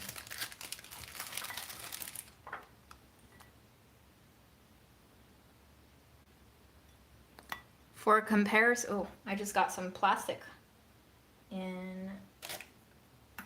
I cut the plastic. They didn't put the plastic in there. I'm not trying to defame Carrefour, even though we don't care for them. That's the previous cookie that I gave a 5.5.6. This one has no sheen, no egg wash that I can see. It has this like pattern, crevicey pattern on top. I think they use a little more leavener in here maybe. Okay.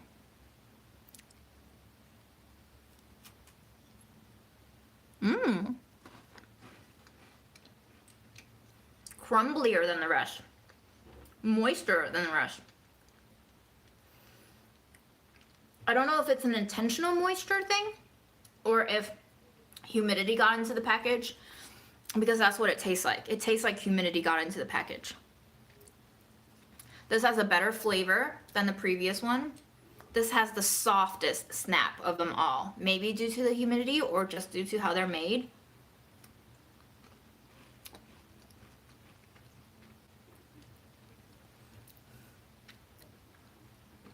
It almost tastes like, I mean, obviously it's in my mouth, so there's saliva in there too.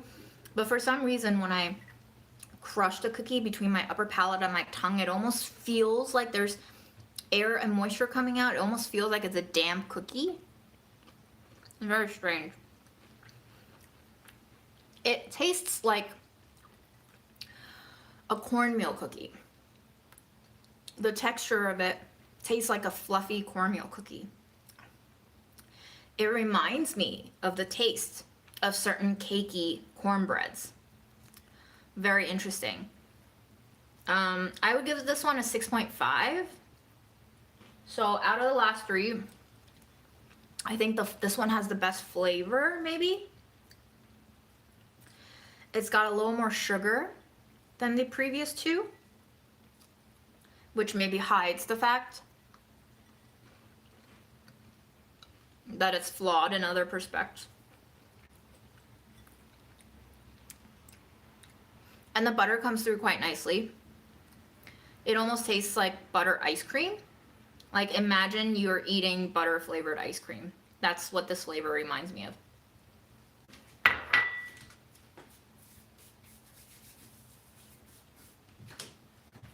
It feels very rich on my tongue. I'm not crazy about the texture though. I think the downfall of this one is the texture. I'm not sure what's going on with that texture. I'm not sure if it's intentional or what.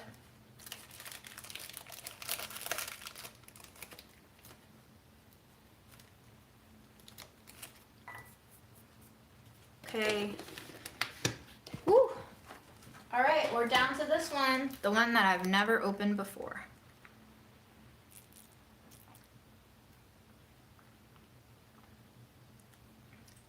BDS stands for Boycott, Divest, Sanction. It's an organization that points out which brands are complicit in the occupation of Palestine by Israel. It's a list of products that this organization has asked for consumers to withhold from buying products of in order to try to starve out the economy of the powers that feed into Israel and its oppression.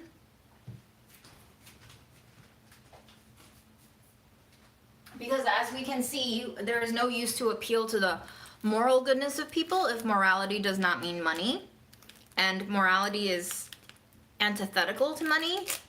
So the only way to seemingly have an impact on stopping genocide or punishing the states of power that commit genocide is to say, we don't want to give you money. Because money seems like the only thing that people talk and speak in now.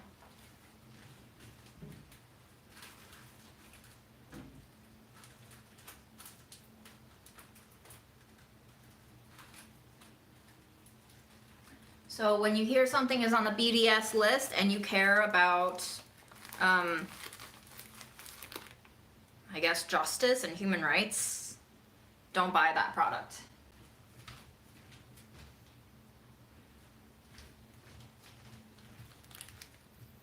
I wouldn't say the last one was melt in your mouth either, but maybe more so, yes. This packaging is not very resealable, so I would be worried about like what's gonna happen to this package once I open it.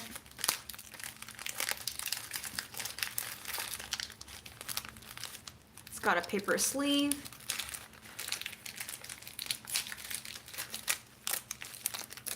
Oh, I guess I could have torn it that way. Oops. You see the red line? I could have just unraveled it, but I did not.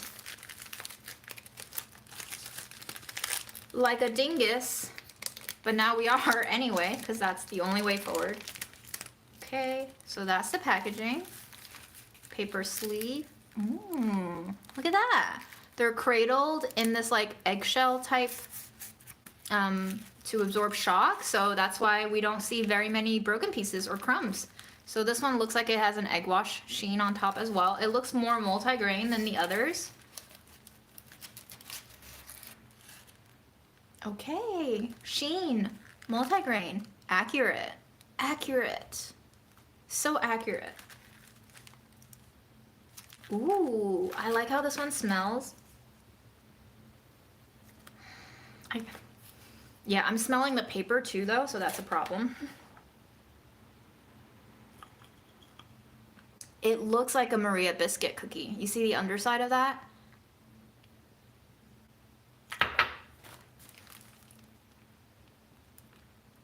This one smells like the kind of butter that almost looks white.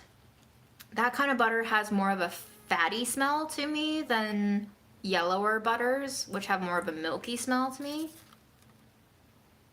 It also smells sweet, and it smells a little bit like when you whip softened butter up to make frosting.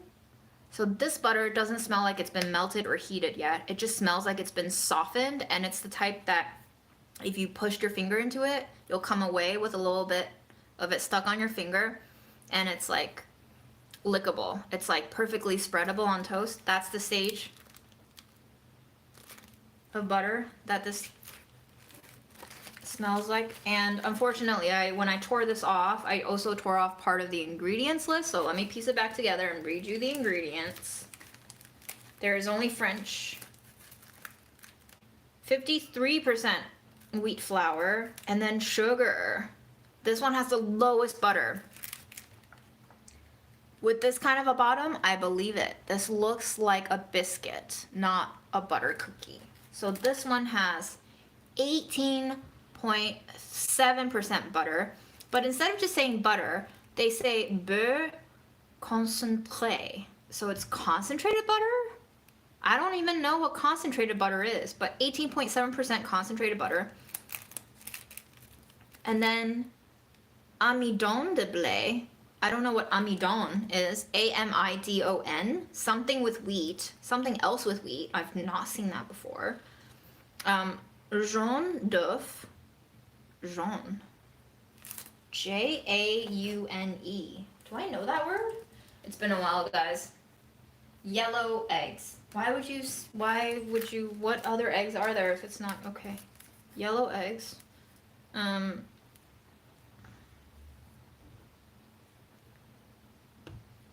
milk powder, salt, leaveners, diphosphates. Okay, so this one has a lot of lower quality ingredients and also a phosphate. Snappy. Mmm.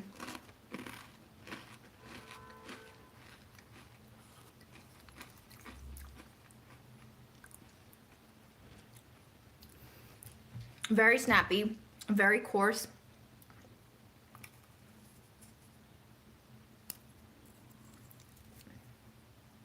Very sugary. Sugar is the first note. Sugar, it's not like wabam sugar, but it's like I'm sweet. And that's the first note that you should taste. And it kind of gives way to flour and butter together, but never butter on its own. Even as I've swallowed it, I can taste the wheat more than I can taste the butter. So yeah, I guess given the packaging and the ingredients, this one probably should be the cheapest of all of them. It's got like a crunchy bite to it, so it feels more crystally.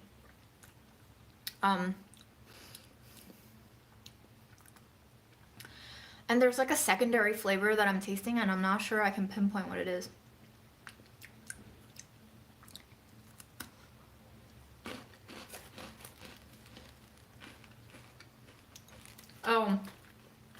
Oh, interesting. The secondary flavor that I'm tasting is sweetened egg yolks. Kind of like the flavor that you get from the egg yolks that are in mooncakes. Interesting. I wonder.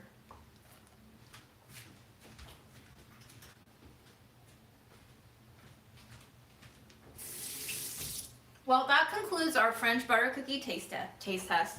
We inadvertently started off with the winner, which is the Bon Maman cookies. I highly, highly recommend these. If you get your hands on them, share it with friends. There's 6 packets of 2 in each of these boxes.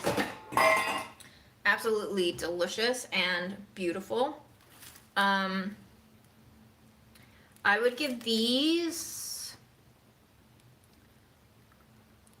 a 4.25.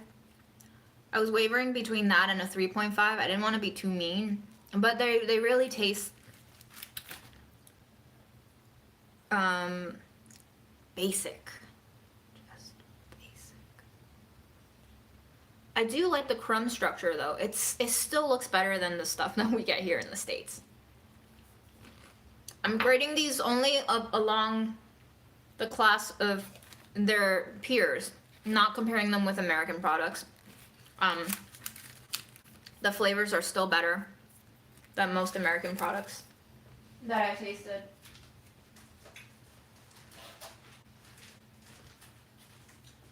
Now I need to bag this up so it doesn't go stale.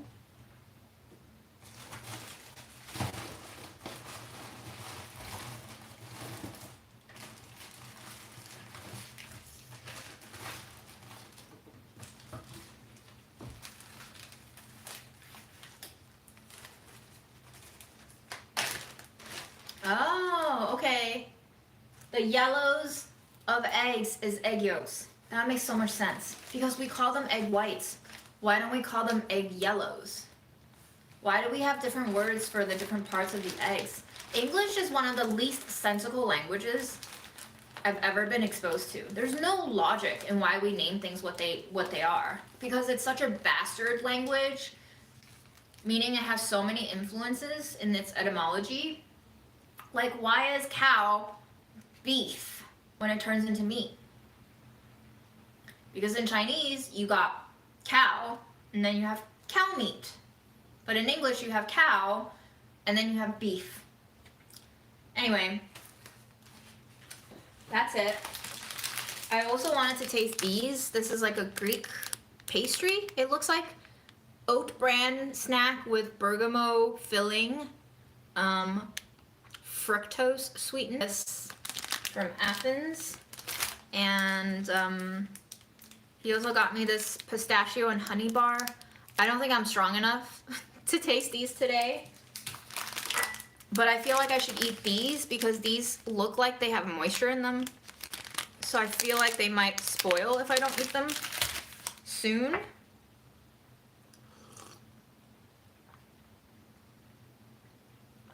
I'm also very tired. I think I should sit.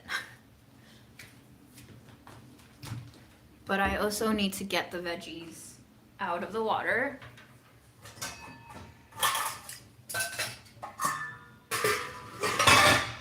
Okay.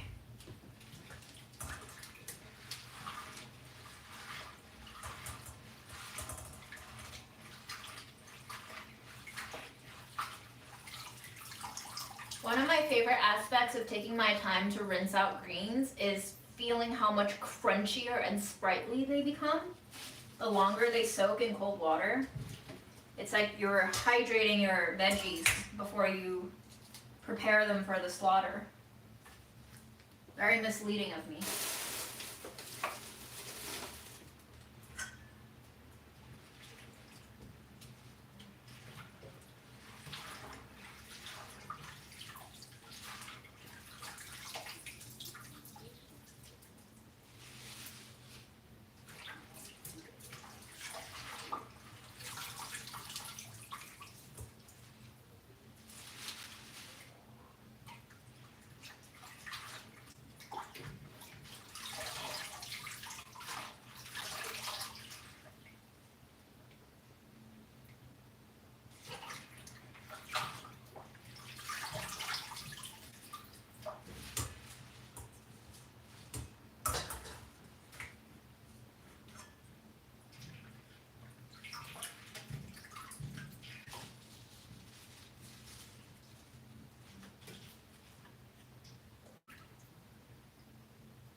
So now I'm gonna put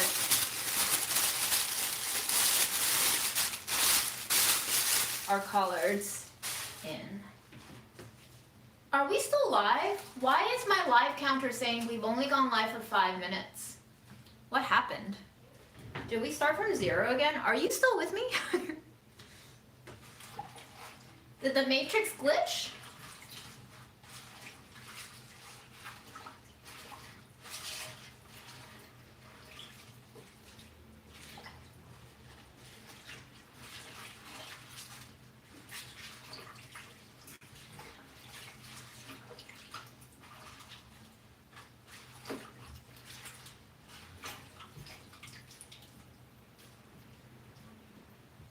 Alright, great. As long as you're still with me.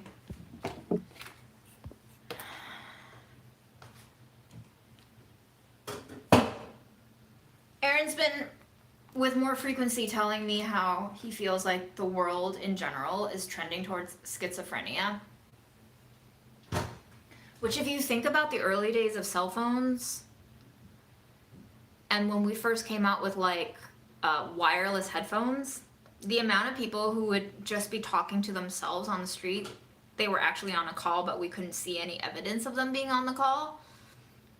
I feel like that was the beginning of us becoming more schizophrenic. And now I'm just talking to a phone. Like if Memo came into this room, he'd be probably thinking like, who is my human making sounds at? So.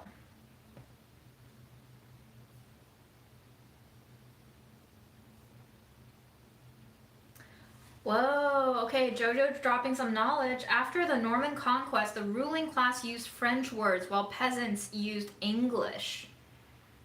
So poor people raising cattle called them cows. Rich people eating them used boeuf, which became beef. Look at that. Everything's got to do with class, huh?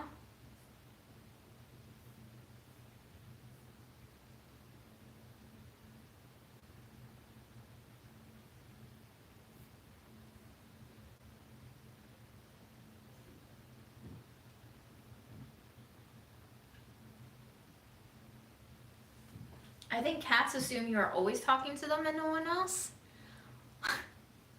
Wait, let's go see Memo. That was just collard greens that I dropped.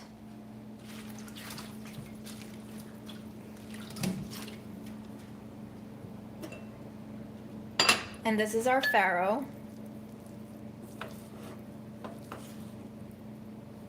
We developed a bit of a brown bottom here. You can see evidence of that, but it did not turn crunchy. But it looks cooked.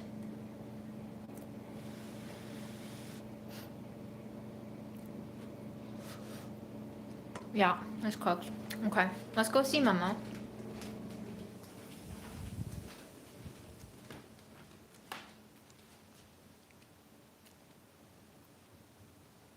Hi, Memo.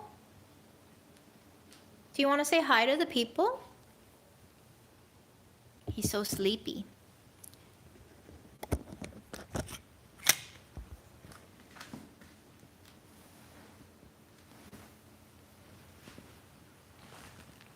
Hi, babes.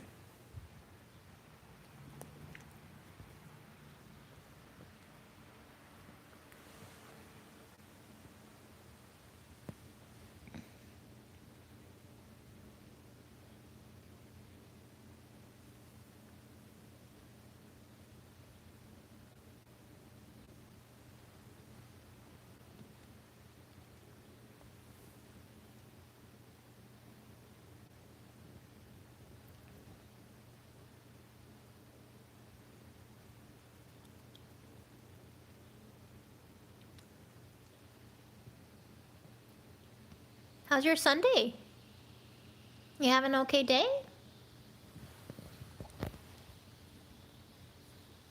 Look, it's you.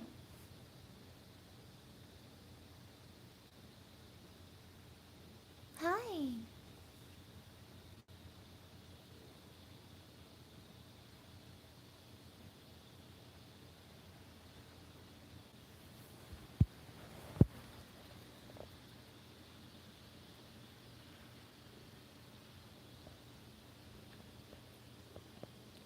Are you feeling good? Are you feeling better? You haven't eaten anything yet today. Are you hungry? Do you want to eat something? You just want pets? I can give you pets. My hand is full of fur, though. You want to get brushies?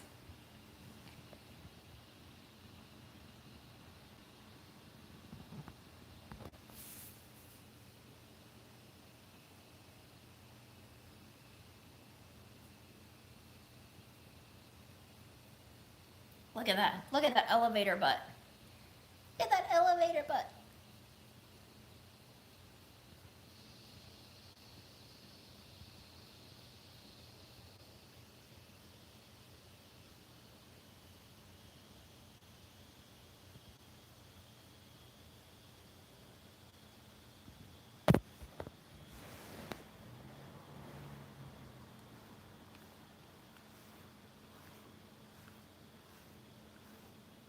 Hi, baby.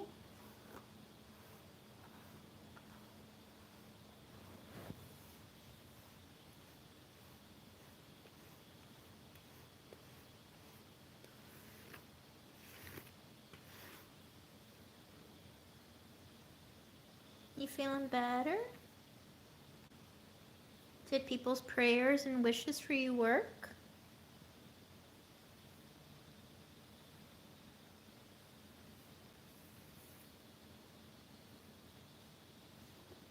You want to say thank you to all the people who were pulling for you while you were feeling really, really, really not well?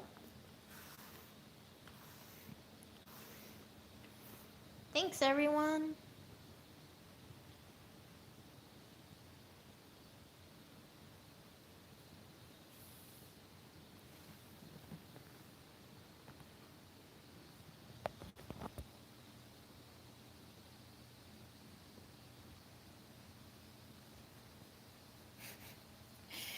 He loves to give me his little butt to scratch. Got a really good down dog there.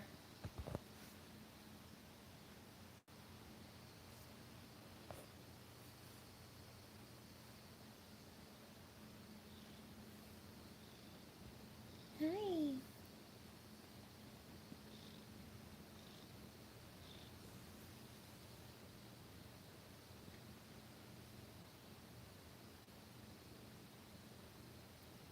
Thanks for joining us on Sunday, Memo.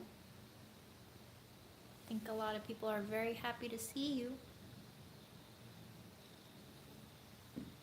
Okay, bye-bye.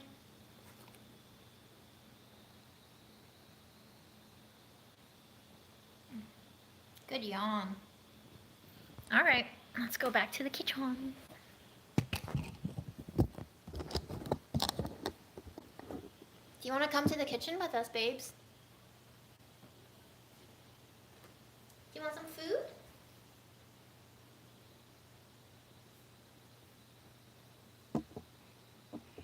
Don't knock this down. He was smelling the stand and you guys almost went down. Okay. Bye, baby. We'll be in the kitchen if you want us.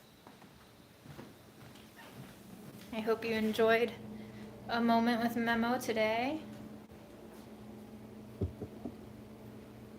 He's very sweet. He's a very sweet boy.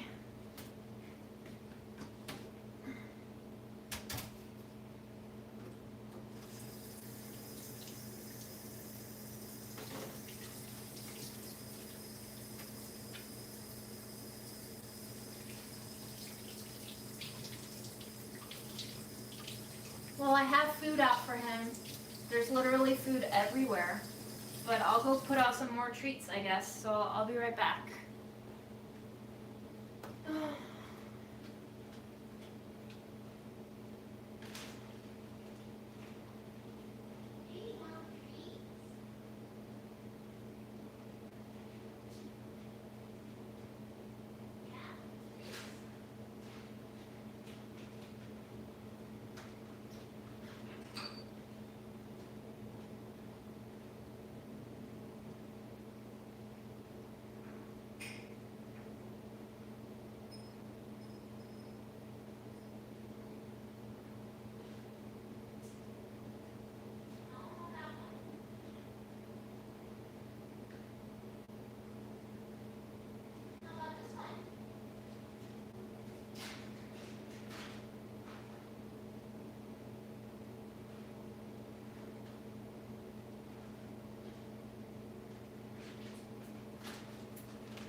Do you want to see him eating his? He might throw up again. Maybe he's not feeling well. Maybe that's why he's not eating. He's eating his cat grass again. I have 6 pots of cat grass all over the house for him. There he is, eating cat grass by the books.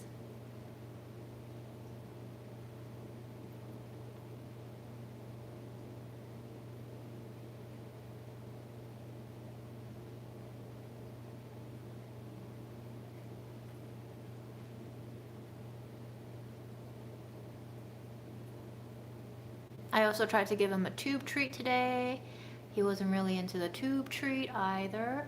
So I'll try again later, but maybe he wants to throw up first. I don't know. He's like a little anorexic bulimic sometimes, and I've stopped trying to figure things out.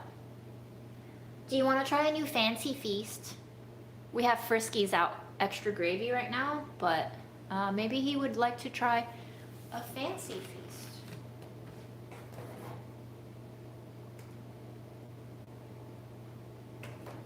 Maybe wild salmon, primavera.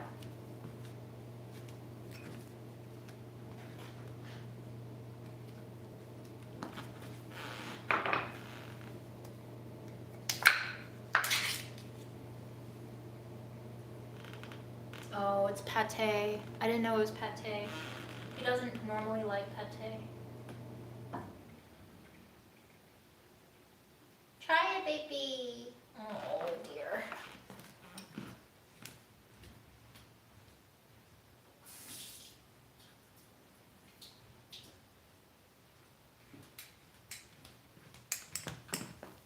so picky. I've added a little water to it. Maybe he'll come eat it later. I doubt it though.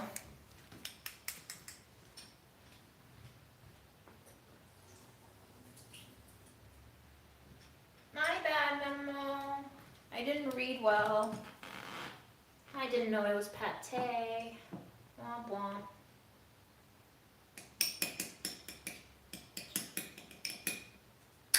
Alright. I tried. Can't win them all.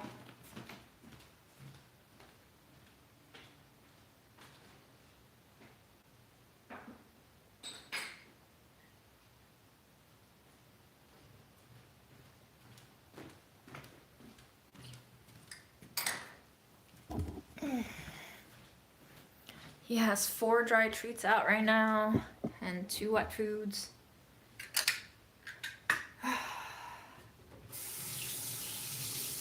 I usually top out at popping 2 cans a day for him now, just because I think I get more desperate. The more he doesn't eat, the more cans I pop. So just for my own mental health, I pop 2 a day, and if he doesn't eat them, then he doesn't eat them. But sometimes he does.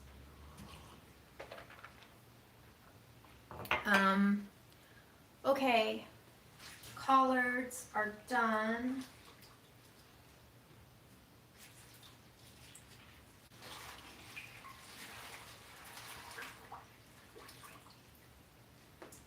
I think what I'm gonna do next is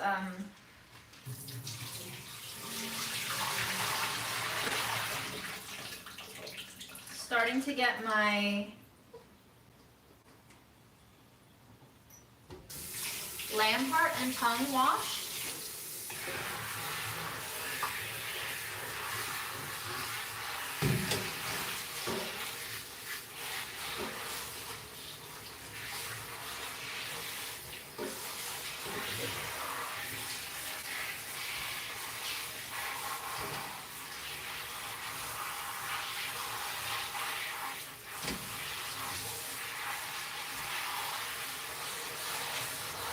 And then once we get that cooking,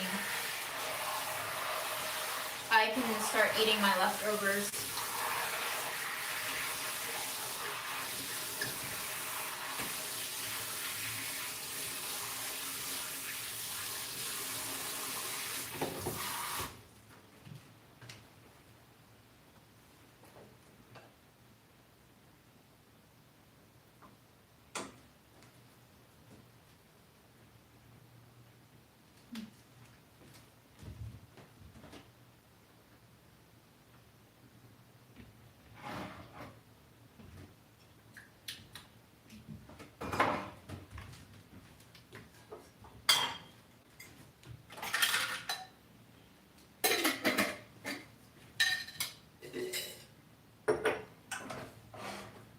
So I'm gonna put this in a jar.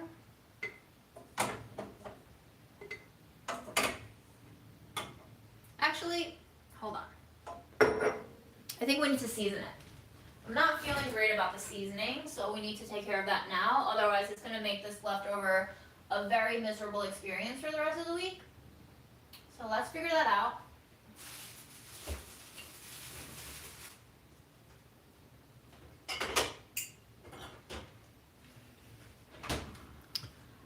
Ketchup and mayo is the only fix.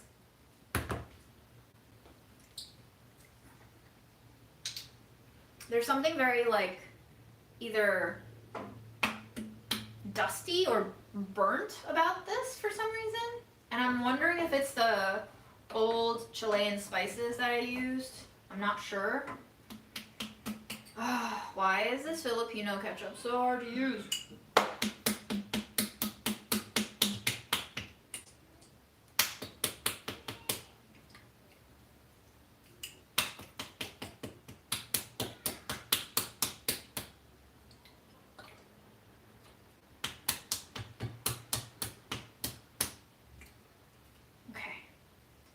That should be enough ketchup.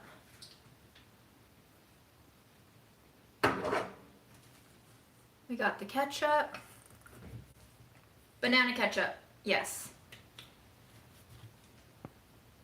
I cook my stove with a sponge and baking soda if I need an abrasive, or just any cleaning spray that I have on hand.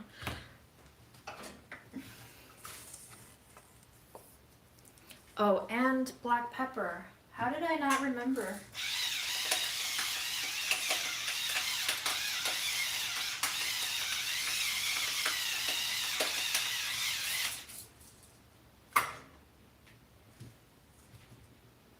Oh, and nutritional yeast. Very important. Adds a nice cheesy umami depth of flavor.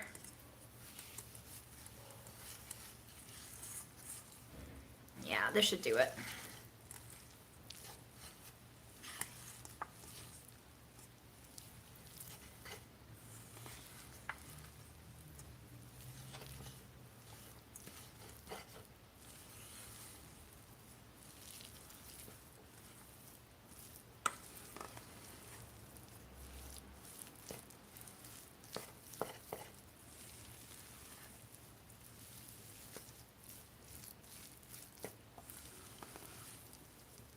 Because I'm like, if I'm already not liking the taste of it and it's fresh, I did something wrong. And I can't just put that in a jar. That's not right. All right.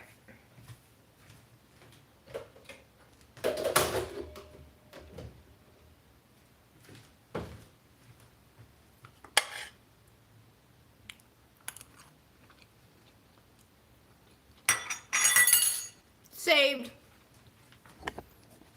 It's delicious. And I want to eat the whole pot now. That's how you want food to taste. Great.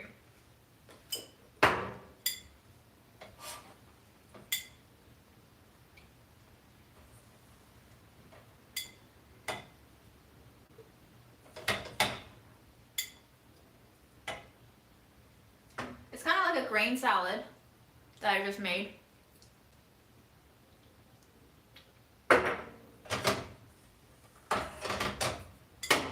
Now I can just heat this up and wrap it up in a collard green.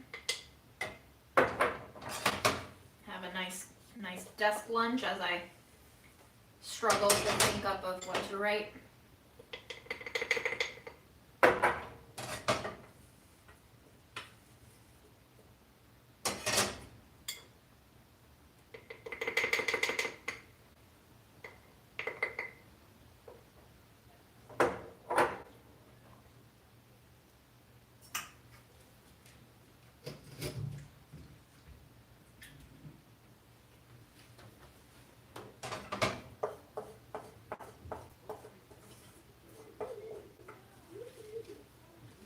Cheers, y'all. Here's to mushy ketchup mayo coated greens, or grains rather.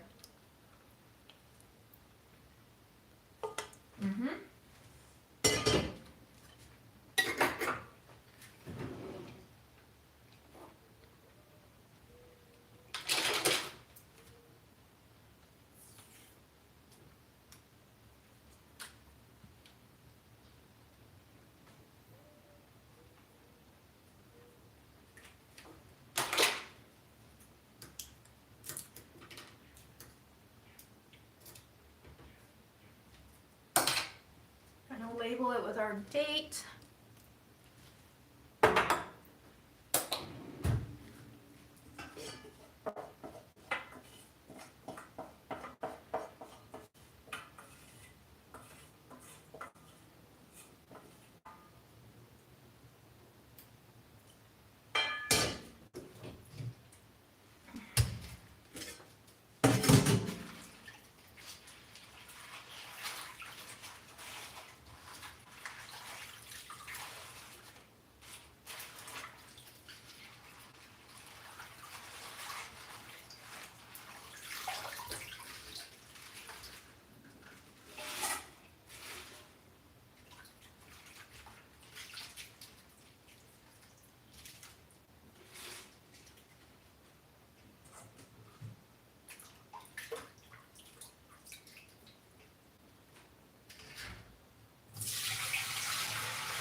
Alright, for all you water folks out there, I'm using that water to wash my pan. So stop yelling at me for a second here.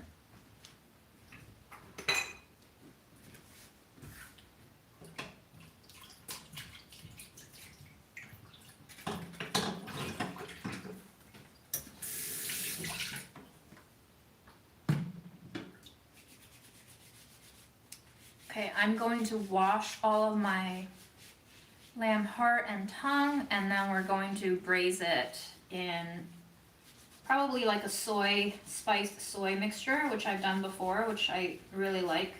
It's very simple. I'm just basically boiling it.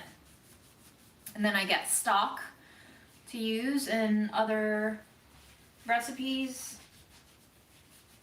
And I let the organs chill down and I slice them up. And I get like a nice little meat component to go with my whatever lunch I'm having. So basically on Sundays, I'm meal prepping different edible components that I can assemble in different ways during the week. So today we've made the grain salad. We've cleaned our greens. So I can either blanch the greens during the week or microwave them or stir fry them.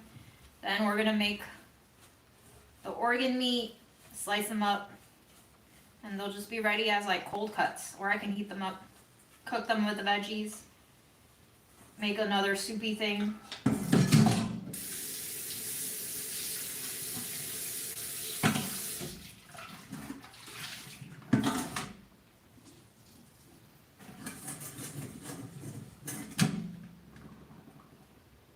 I have a little bit of gunk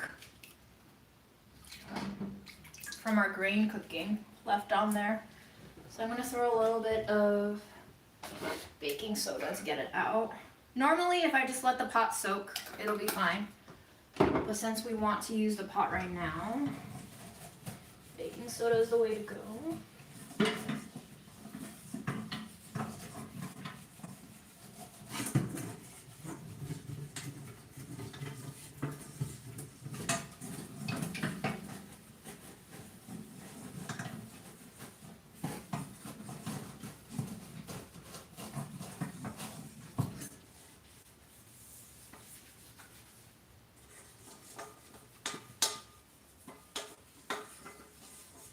Baking soda is really amazing for cleaning stains on your mugs too, like tea and coffee stains. So, it's a must-have ingredient.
Just fresh water. Gonna put it on the heat, get it started boiling with a little bit of spices.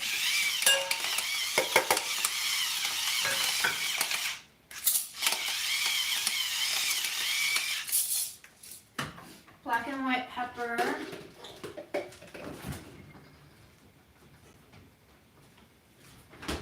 Gonna grate some ginger.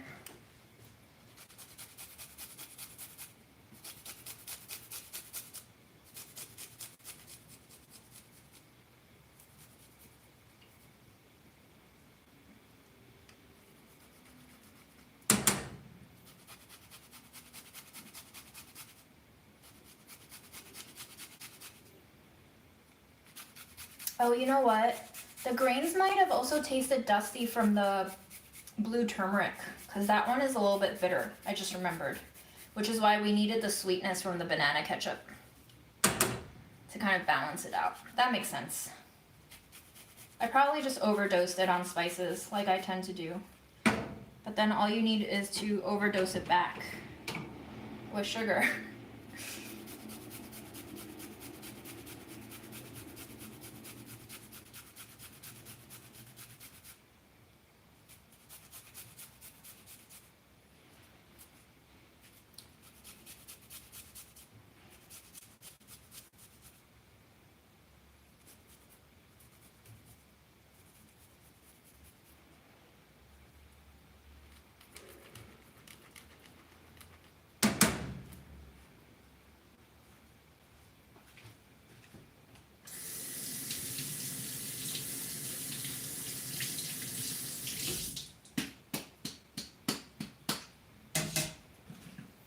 Okay, pepper, ginger.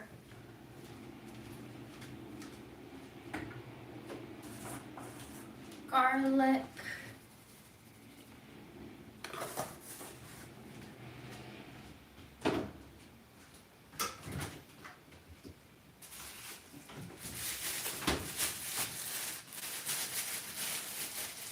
Maybe the Sichuan peppercorns also made it taste a little bit like a cacophony. That's possible. Yeah, I definitely overdose on the spices on the grains.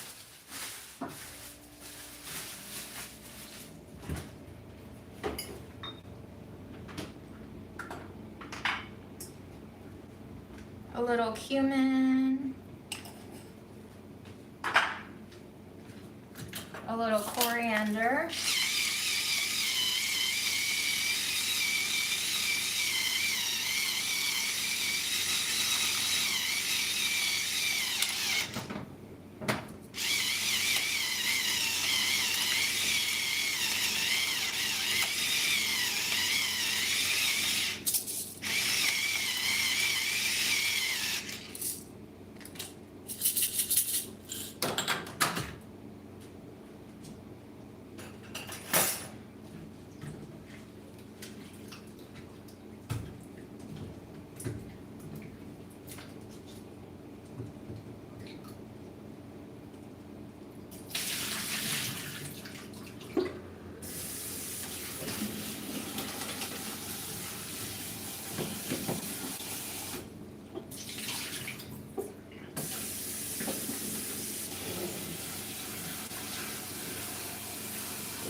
We're gonna put a little soy sauce in there.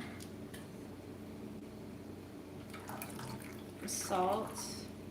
That's probably like 2 tablespoons, maybe. A little cheap plum wine to help the organ flavors and also to add a little sugar.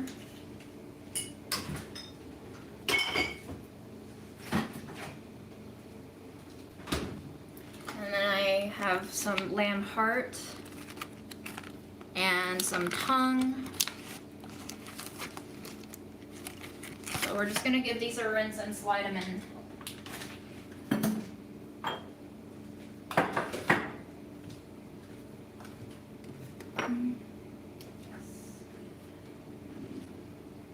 Yes. Yep. There's 2 pods. You just click it into place, pop it out. So you can put different spices in the different pods.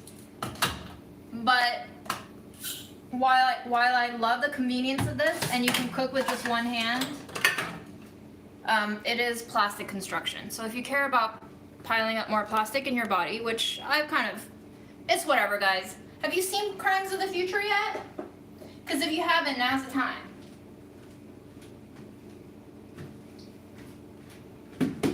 Crimes of the Future is the movie to see.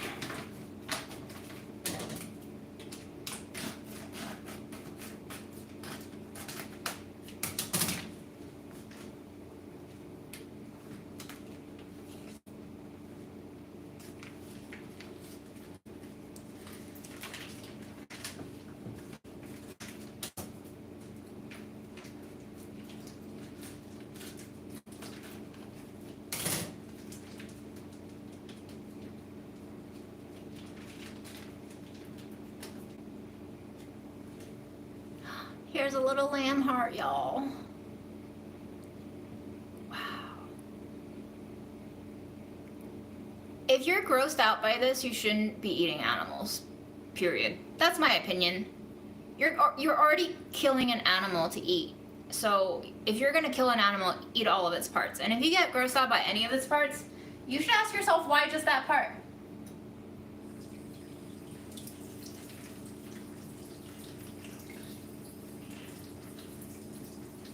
I've actually discovered that the lamb heart is leaner than the lamb tongue, which I wasn't expecting. I thought the tongue would be less fatty, but I guess the heart is, you know, constantly in use. It's the muscle that keeps you alive. So that makes sense.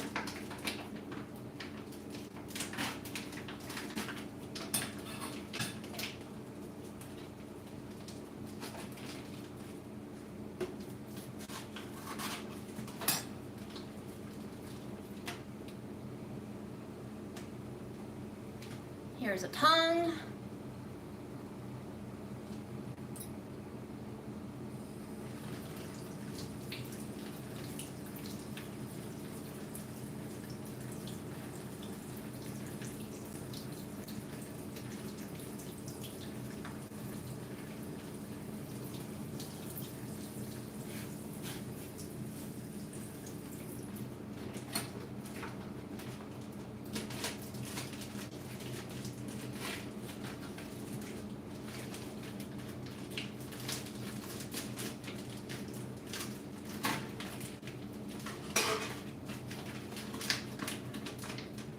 So I got 3 tongues and 2 hearts, which means I can have an organ every day this week.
I'm not sure why they have to stamp the tongue, but there's like this purple ink on all the tongues. It must be like a protocol thing for the USDA, I'm not sure.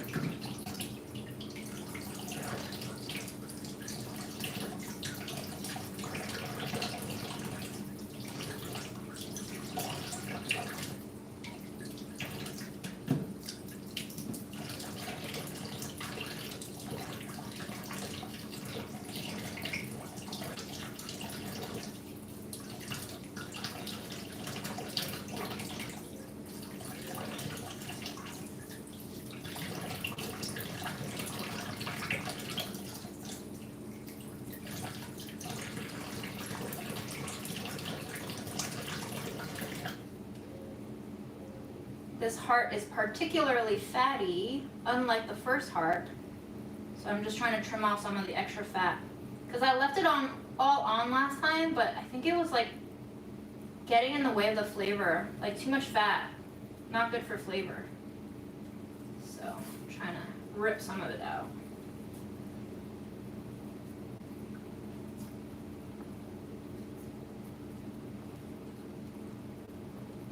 I think cooking animals yourself is also a great way to realize we think our body should be one way, but like literally no tongue and no heart is the same. So helps keep things in check a little bit when you think about shoulds and perfection and what that means for you.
I'm not a huge fan of kidneys. I finally tried some this summer, actually right before I got sick with mono. And for the first 2 weeks, I was like, oh, did I eat too much kidney? Like, is that what's fucking me up? I mean, maybe, I don't know, but I'm not a fan of kidneys. I do love liver. Beef liver is my favorite. I have a slab of pork liver sitting in the freezer. I don't know if I'm a huge fan of chicken liver. I don't think I mind it, but definitely prefer beef. I think it all has to do with what you grew up eating.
Okay, y'all.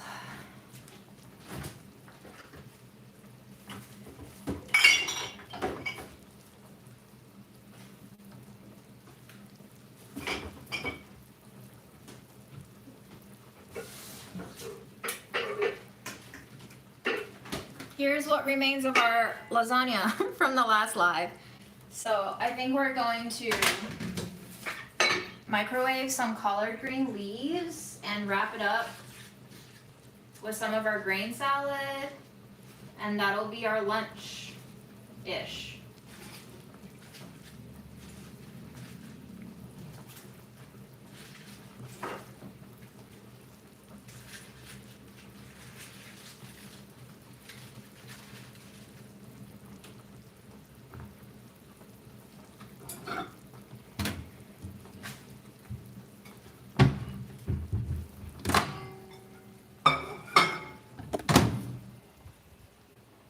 lunch, brunch, lunner.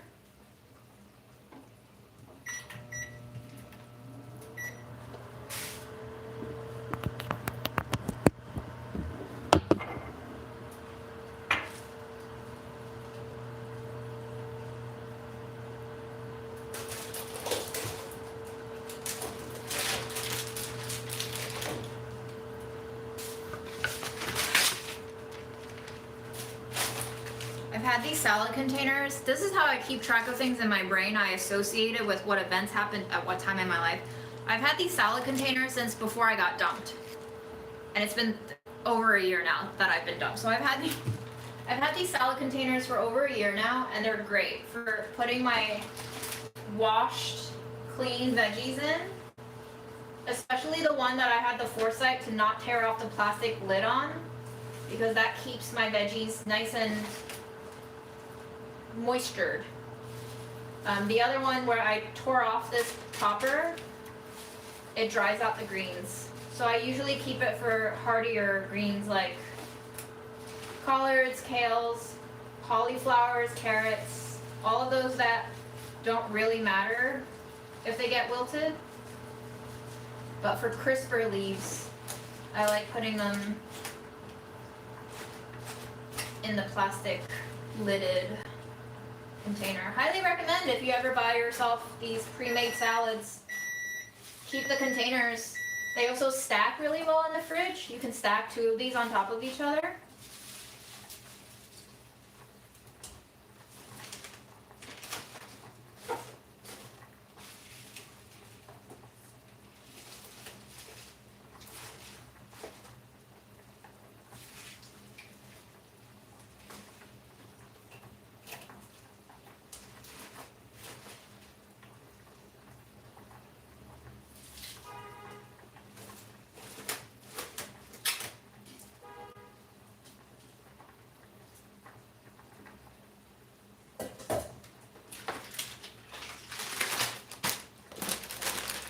And it's great because I don't want them airtight, because then the leaves rot faster if they're airtight.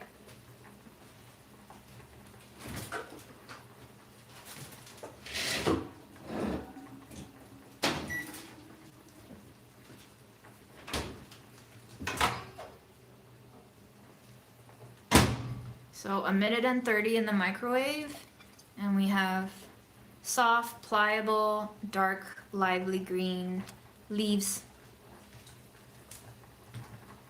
I'm gonna turn the heat down on our hearts.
For the one that doesn't have a cover, I just like to top it with another paper towel.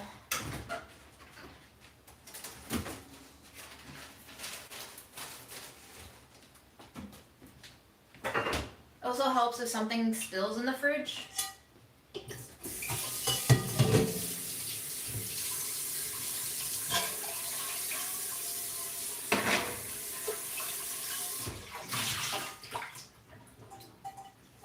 Sweet.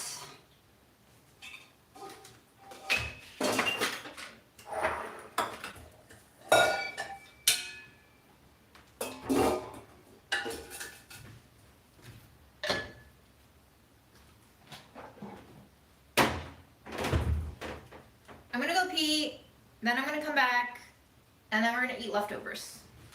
And then I'm gonna go.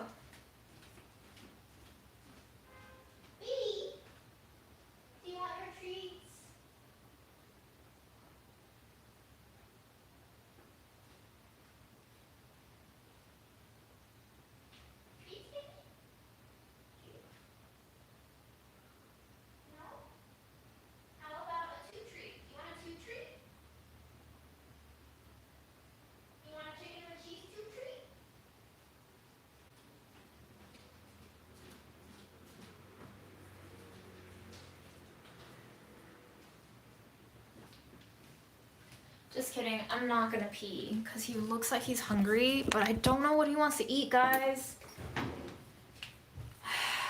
So I'm gonna try a tube, but he's already rejected one tube today, so. What'd you like to eat, baby?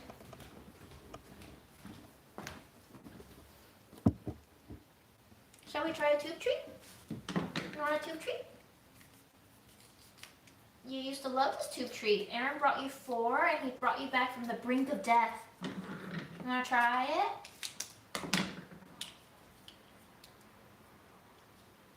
Mmm, yummy. Lick it.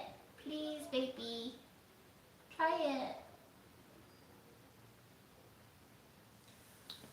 Help. You're so cute. No? Wow, today's a wash. I probably already spent $5 on food that he's rejected.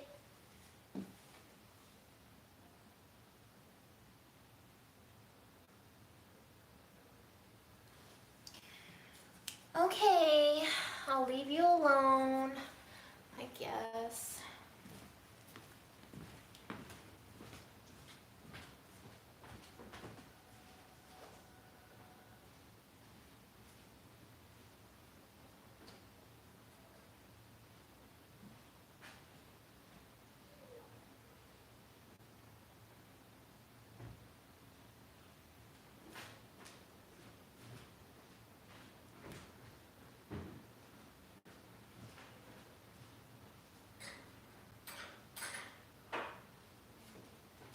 Guys, I've already tried the plate earlier, but I'll try it again. You want a little treat? You want a treat? He doesn't want the treat, but I tried it anyway.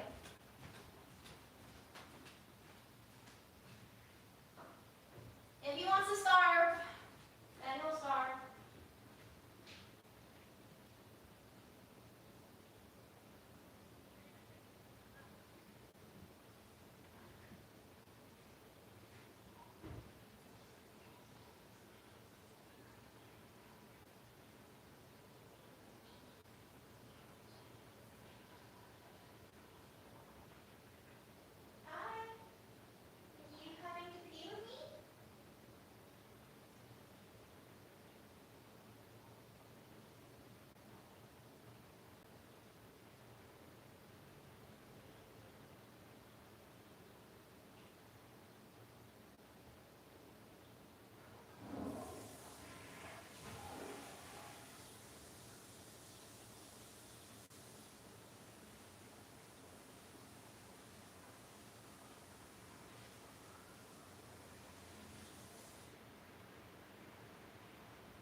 Hi, baby.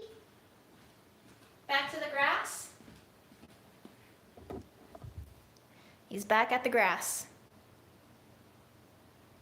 I think today's gonna just be a grass and bomb day, unfortunately. Good boy. You keep eating grass, baby. Yeah, okay. You know, what I've learned, for myself at least, I don't know if it's the truth with a capital T, but I thought he was gonna die the week after Grandma died because his health was so tenuous, and when he seemed to have a rebound, I was just like, all right, I guess we get another chance now. So I just let him do whatever. I try not to stress myself over it. Doesn't help me. Doesn't help him.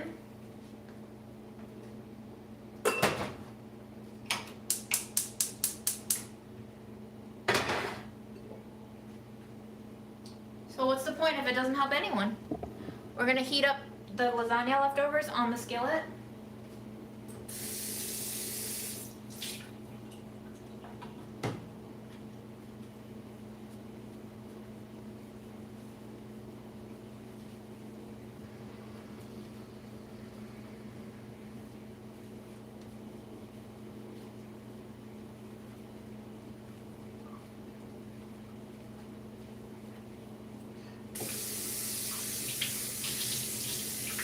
I haven't tried the cat milk. Is it sold in the US? I think someone else mentioned it.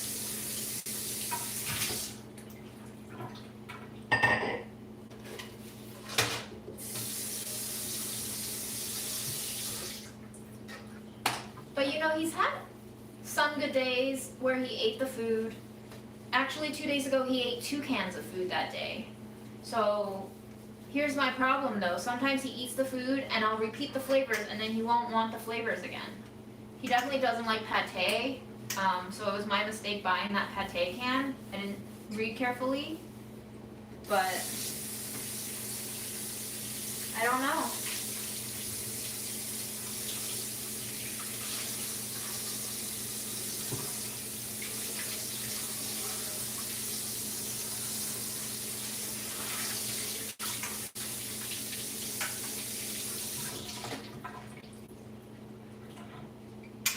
I have very exciting news for you guys. It's not exciting for you. It's exciting for me. I have very exciting news for me to tell you. I finally bought myself slices of American cheese yesterday. So I think in this wrap, we're gonna add some American cheese.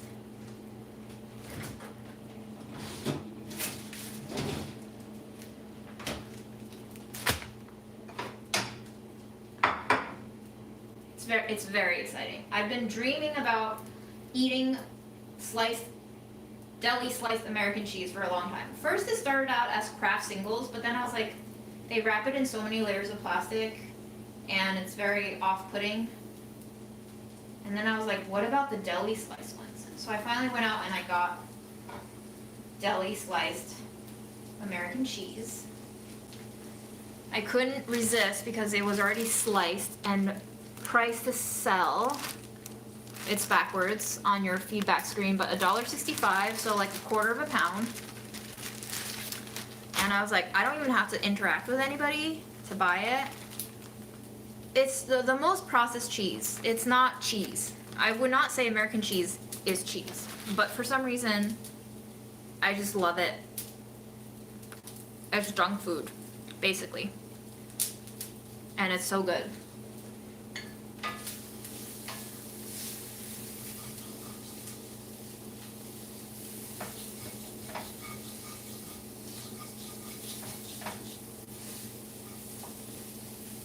So just a reminder, we have TVP and truffles and baby kale and a little bit of farmer cheese that has mostly been eaten through the week.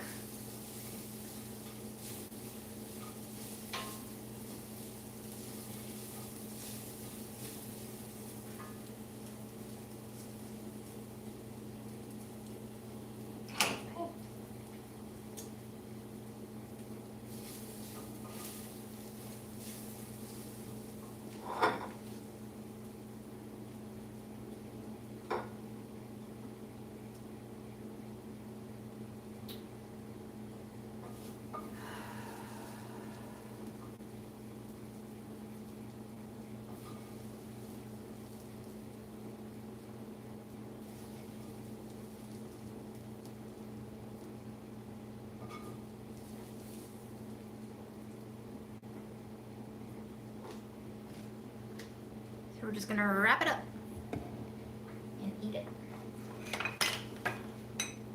Your cat ate vanilla ice cream and pudding. That sounds like my grandma. That was the only food besides oatmeal that grandma liked to eat at the home. She refused to eat anything sweet because she insisted she was gonna get diabetes. And you know, I was like, you're 96. You're still afraid of diabetes.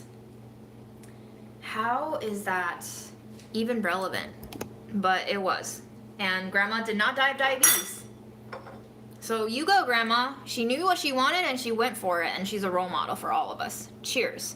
Here's a collard green leftovers wrap with trashy American cheese from the deli that I finally decided to treat myself to after months or even a year of yearning.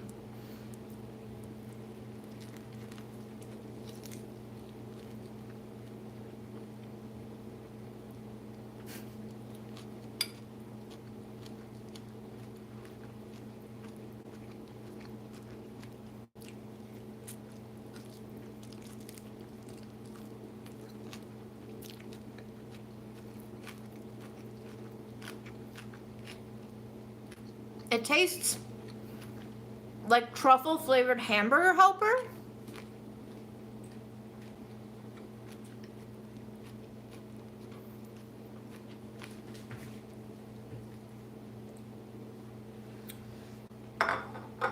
Regarding the timeline of death, obviously none of us can control it, right?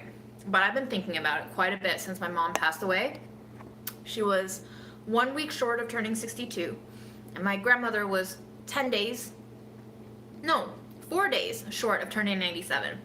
So I was like, all right, my maternal grandfather died in his like early 80s maybe, and my paternal grandfather also died in his 80s, I think.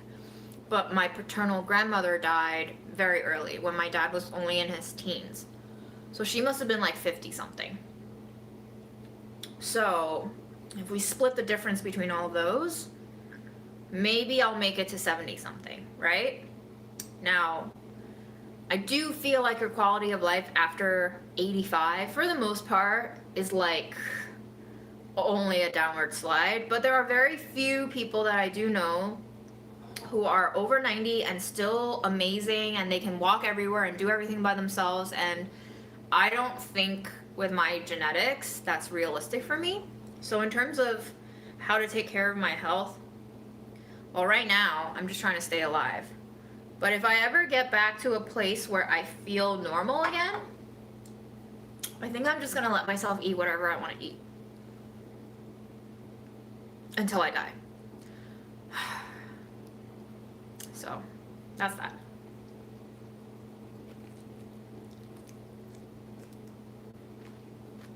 It's a very good melt. Indeed. American cheese melts gorgeously.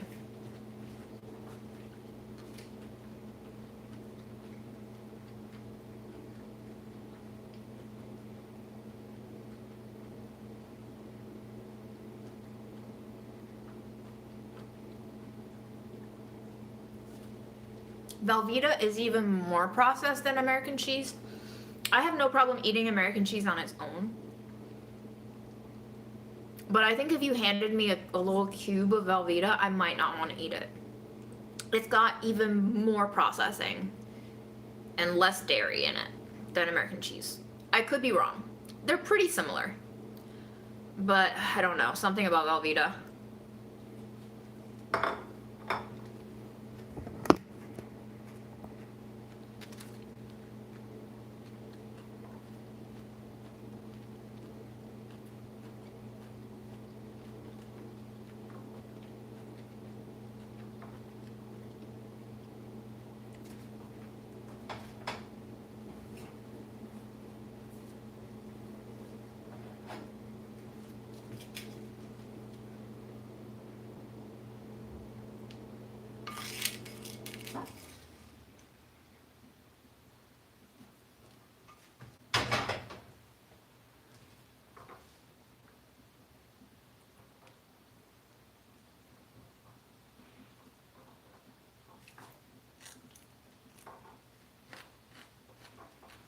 I had to bite the stem end off because in the last one, it got really hard to bite through it.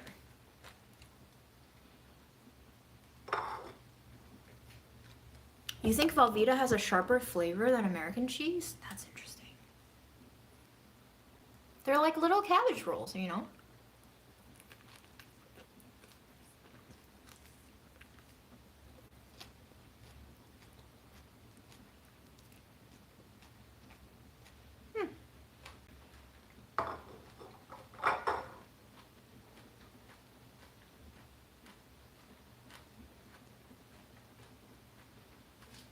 Velveeta is great in mac and cheese.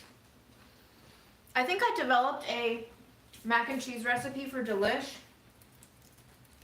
Baked mac and cheese. And I think I used Velveeta in it. It's got 0 reviews. Nobody's ever made it before. But I was very, very, very satisfied with how that recipe came out. I tested it so many times. So there's a panko, butter, parmesan, and Ritz cracker topping. And the pasta gets cooked starting in cold water with a very precise amount of salt, because I used some of that salted pasta water in the recipe itself, so I had to control the salt really carefully to get it to the right salinity. Then I used evaporated milk, Velveeta, Parmesan, cheddar, and Fontina, along with the pasta water and some black pepper in the sauce. And this all gets baked. So that was my mac and cheese recipe.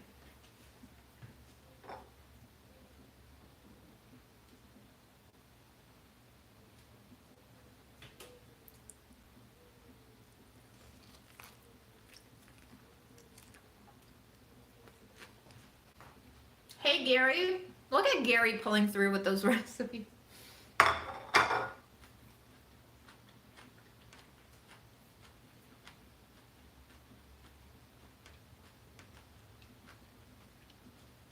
I remember being in a happy stage of my career at Delish at that point.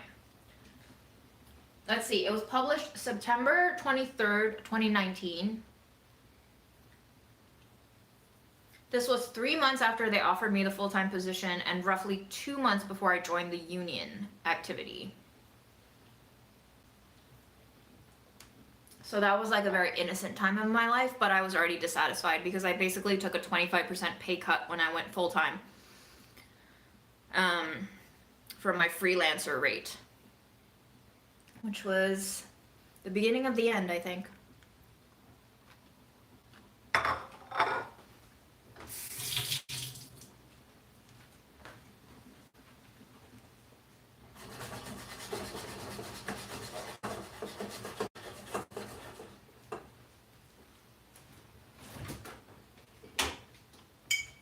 I'm gonna add a little more plum wine to our Oregon stew. It's starting to smell a little Oregon-y, so I figured if we added a little more alcohol, it could wick it away.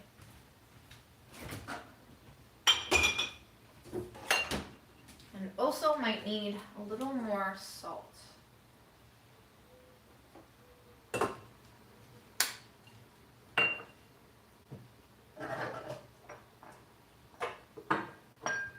I wonder, do you think I should add some fish sauce? Feeling iffy about it. Or Worcestershire to the stock for the Oregons. I don't think Worcestershire has as much saltiness to it.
My body is screaming for mayo.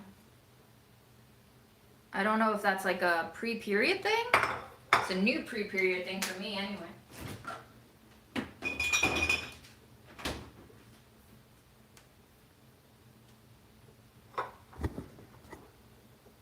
This is our final leftover wrap.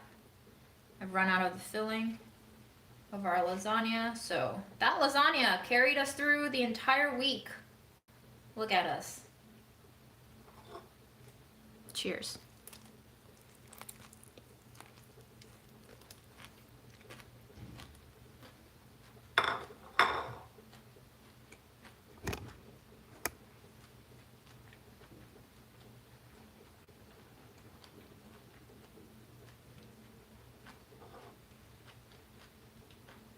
There is ginger in the stock.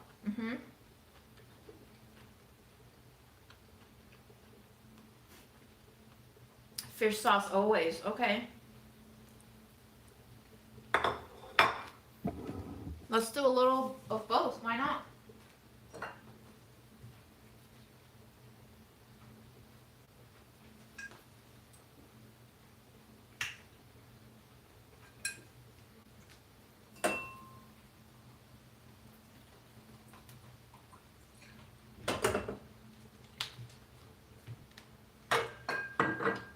Three splashes there.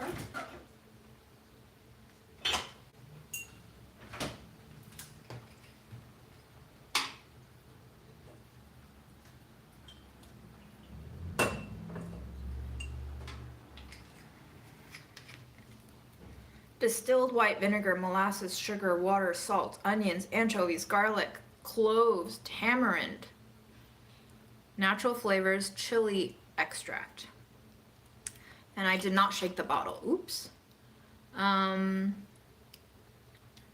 Yeah, I had this in my delish days, so it's pretty old.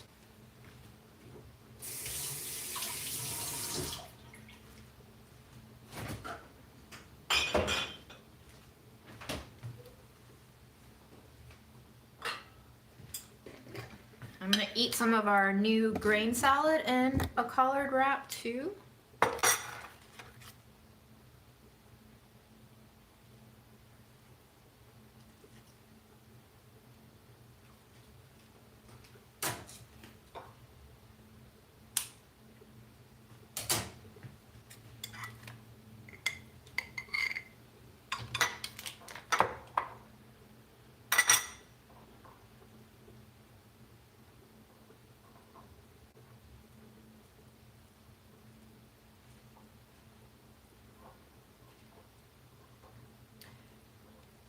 Yes, Suzuku gave me her keyboard. I unfortunately haven't played it at all this week. I think it was because I'm just really tired from running around for grandma's documents, but I hope to be putting it to use soon. I think having a loan from someone else will encourage me to make use of it, because otherwise I'm gonna like disappoint the person who delivered it all the way to me.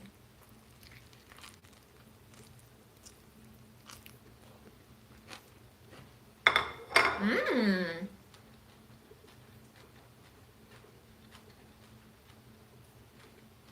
That's tasty.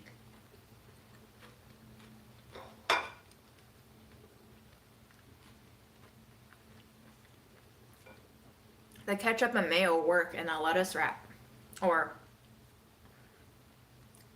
a collard wrap, I guess.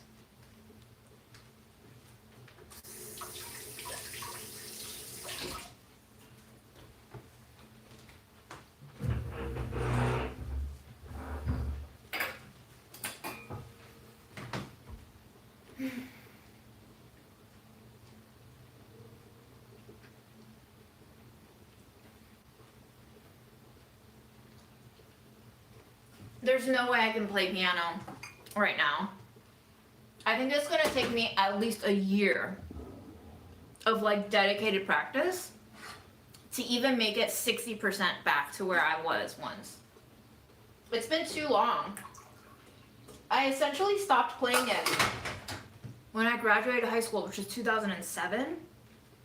It's been 18 years, almost. Wow. Yeah. So, you know, I only played it for like 4 years, 5 years maybe. And now I haven't played it for 17 years. So, it will take me a long time to get back.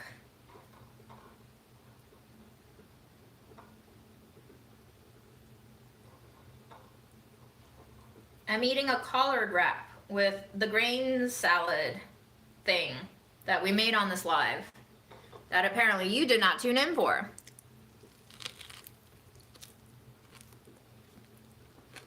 With American cheese.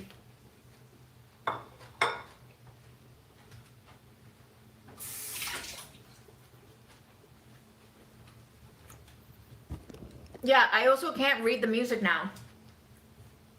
I was like reading the music signature, and I was like, what key is this in? Like, F sharp, A sharp, G sharp?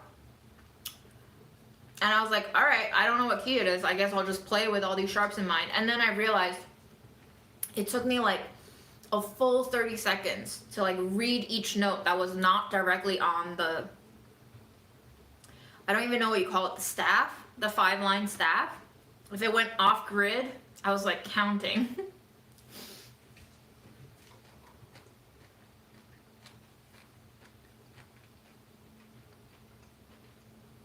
Well, that's 2 classical songs more than I can play, Grape Skunk. The only song that I've ever memorized by heart was a Mendelssohn Venetian Bow song, and I can't play it anymore.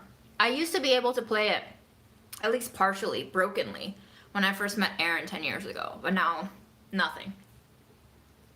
I don't remember the starting note, nothing. So, it's possible to completely lose your muscle memory.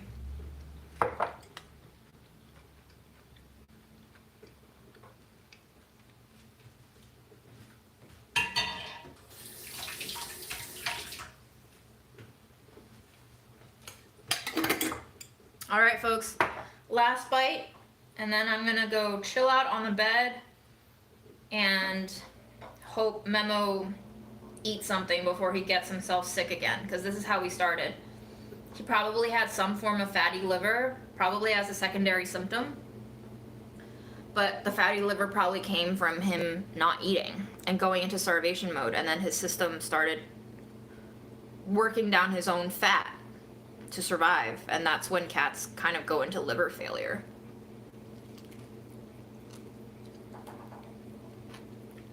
So maybe he just needs me to spend time with him, because usually he doesn't eat until I pet him for 10 minutes, like consecutive minutes, and then he'll go eat a bite. So I might have to dedicate the rest of my afternoon to try to get him to eat.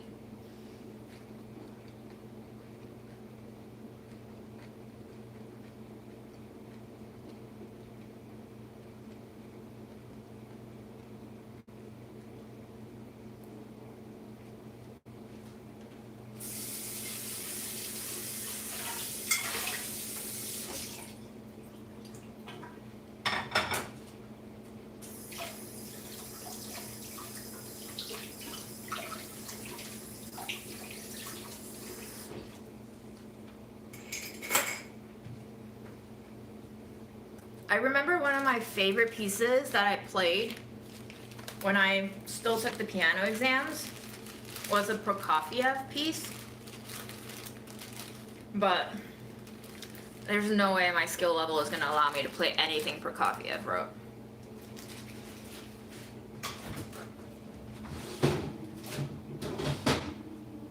Not until I get better at it.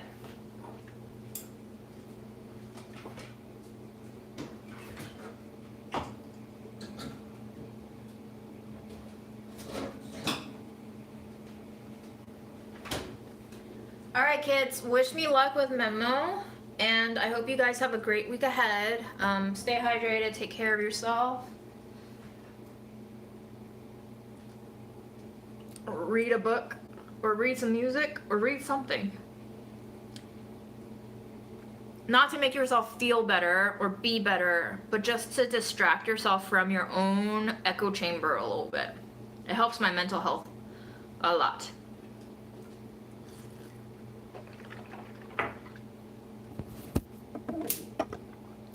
And to anyone who's watching Super Bowl Sunday, have fun, I guess. Memo, baby. Oh, you threw up, didn't you? You threw up so close to yourself. Why did you throw up on yourself? Oh dear. Oh dear.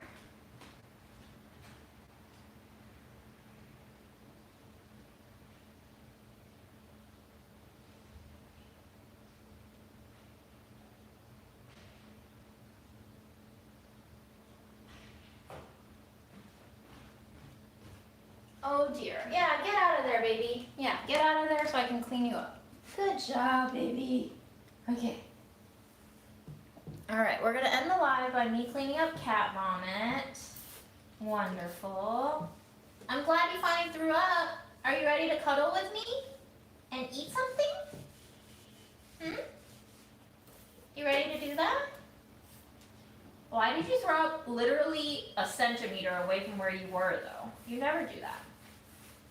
You feeling okay?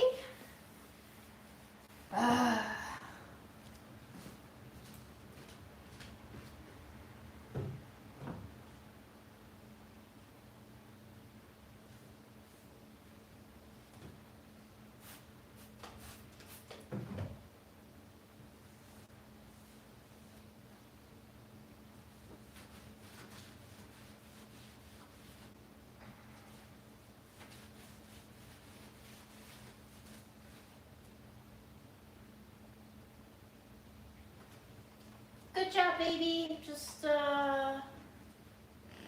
maybe don't do that on my bed. All right, folks. See you later.